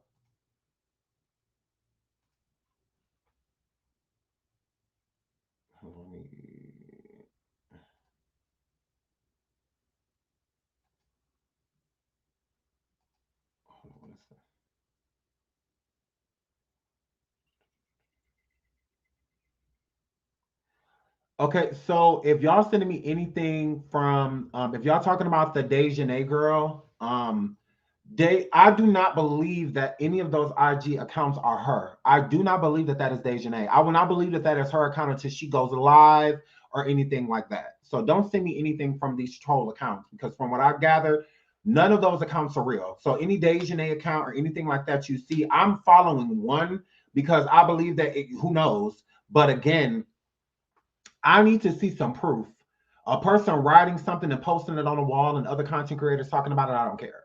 Because we don't know that that's even her. If a content creator is not putting up that she is live or went live and stated it and showed herself and proved her identity, you know, and whatnot, and then there's stuff being posted on the wall, then I'll believe something like that. But the Dejanay accounts, I don't believe it. I don't believe it. And I don't want to post something that a troll is talking about to get clout off of. Because you have people that will fake like they are people and they'll get a bunch of subscribers and then they'll change everything about their account. They'll put up a different picture and a different name and all of that stuff after they done got 30, 40,000 people, you know, to come over there and follow them. And now they done switch the whole account up. You know, there's a lot of people that do that. So I'm good on that. If there's no proof of that it being them, I do not care. And that's not to be rude. I'm just not about to keep giving, because that's what trolls want. They want clout. You know, they want to be mentioned. They want to be they can do all of that on their own. I will not be using my platform to shout out any troll accounts or anything like that. I care less. Let's try our hardest to keep it to the facts. Like I said, there's a lot that is, you know, detailing around this case. So I'm just trying to deal with the stuff that we know for a fact. Other than that, I really don't care to hear about what a troll has to say. But again, if you have something beneficial that is coming from one of these alleged companions that were with her, cool. But I don't want to hear about that, especially that Dejanay account. I do not believe it's real. It changed 3 different times. That's why I said I'll keep my eye on it. But I'm not. Until she shows her face, it's not her. That's how I look at it. Until she shows her face, it's a troll. It's a troll. It's a troll. It's a troll. That's how I look at it. So, but yeah, when they want to start showing face, cool. Then we can go from there. But until then, I'm good. I'm good with the fake news. Yeah. But what was about to get into? Don Costner. Okay, so who is this that wrote this? Let me see this. What? Oh, wow. Oh, no. That's crazy. They saying a lot. They still posting their phone numbers and addresses, I see. They still posting phone numbers and addresses, I see. So yeah, that was the Airbnb thing and the Rihanna thing. Okay. Okay, now we done been here almost 4 hours, y'all. So I love you guys. We will be back live again tomorrow. If you have not subscribed, please subscribe. Hit the like if you have not already. This was a good show today. This was a really good show. I love you all again. Prayers to the Robinson family. Shout out to Salamandra, Aquila, Bernard. Shout out to all of them. Prayers for you guys. I know, again, today was a very hard day. Tomorrow, I'm sure we'll have more from the funeral. So we'll definitely go over more of the details of the funeral tomorrow. But I want to dig into Winter and Malik tomorrow. So we're going to talk about Winter and Malik. And then, and we might get into Dejanay. Well, we will. We'll get into Dejanay too. So that's what we're going to be doing tomorrow. We're going to be getting into Dejanay, Malik, and Winter. So I hope you guys join me. Thank you so much again for all of the super chats and all of the support and donations and all the good stuff. I love you. Thank you. Thank you. Thank you guys so much. The chat was lit today. We had over 4,000 people, over 4,500 in the building. Shout out to y'all. Again, very lit. I love y'all. I may do a station head later. I'm not sure because I'm definitely coming live again tomorrow. But until then, I love you guys so much. Oh my God. I love you guys. Justice for Shanquella Robinson. We will not stop until we see this girl get justice because she deserves it. What they did was disgusting. I will come tomorrow with a video as well from her father and what he stated about the funds being spent and whatnot. And we will also cover the phone because I want to look more into that too. Like, where was her phone? What happened? Like, what happened to her phone? And I've also been looking more to see if anybody else may have screen recorded her stories from that day and stuff like that. I found a couple photos, so we'll talk about those photos tomorrow as well. But again, until that woman gets justice, I'm going to keep talking about this. I feel strongly about it. A horrible situation. Anybody could go through something like this. We all can relate to these situations. May not have been through them, but we can definitely relate. So again, it is definitely giving the Kanika Jenkins vibes to how she wasn't protected and how her friends were not her friends, and she didn't find that out until it was time for her friends to be just that. It's the same thing with poor Shanquella. She didn't realize these people were not for her until it was too late. So yeah, and again, we will be back tomorrow. I love you, love you, love you, love you, love you. Thank you so much for joining me. I will see y'all tomorrow. Until then, bye. Fresh, fresh, fresh, fresh, fresh.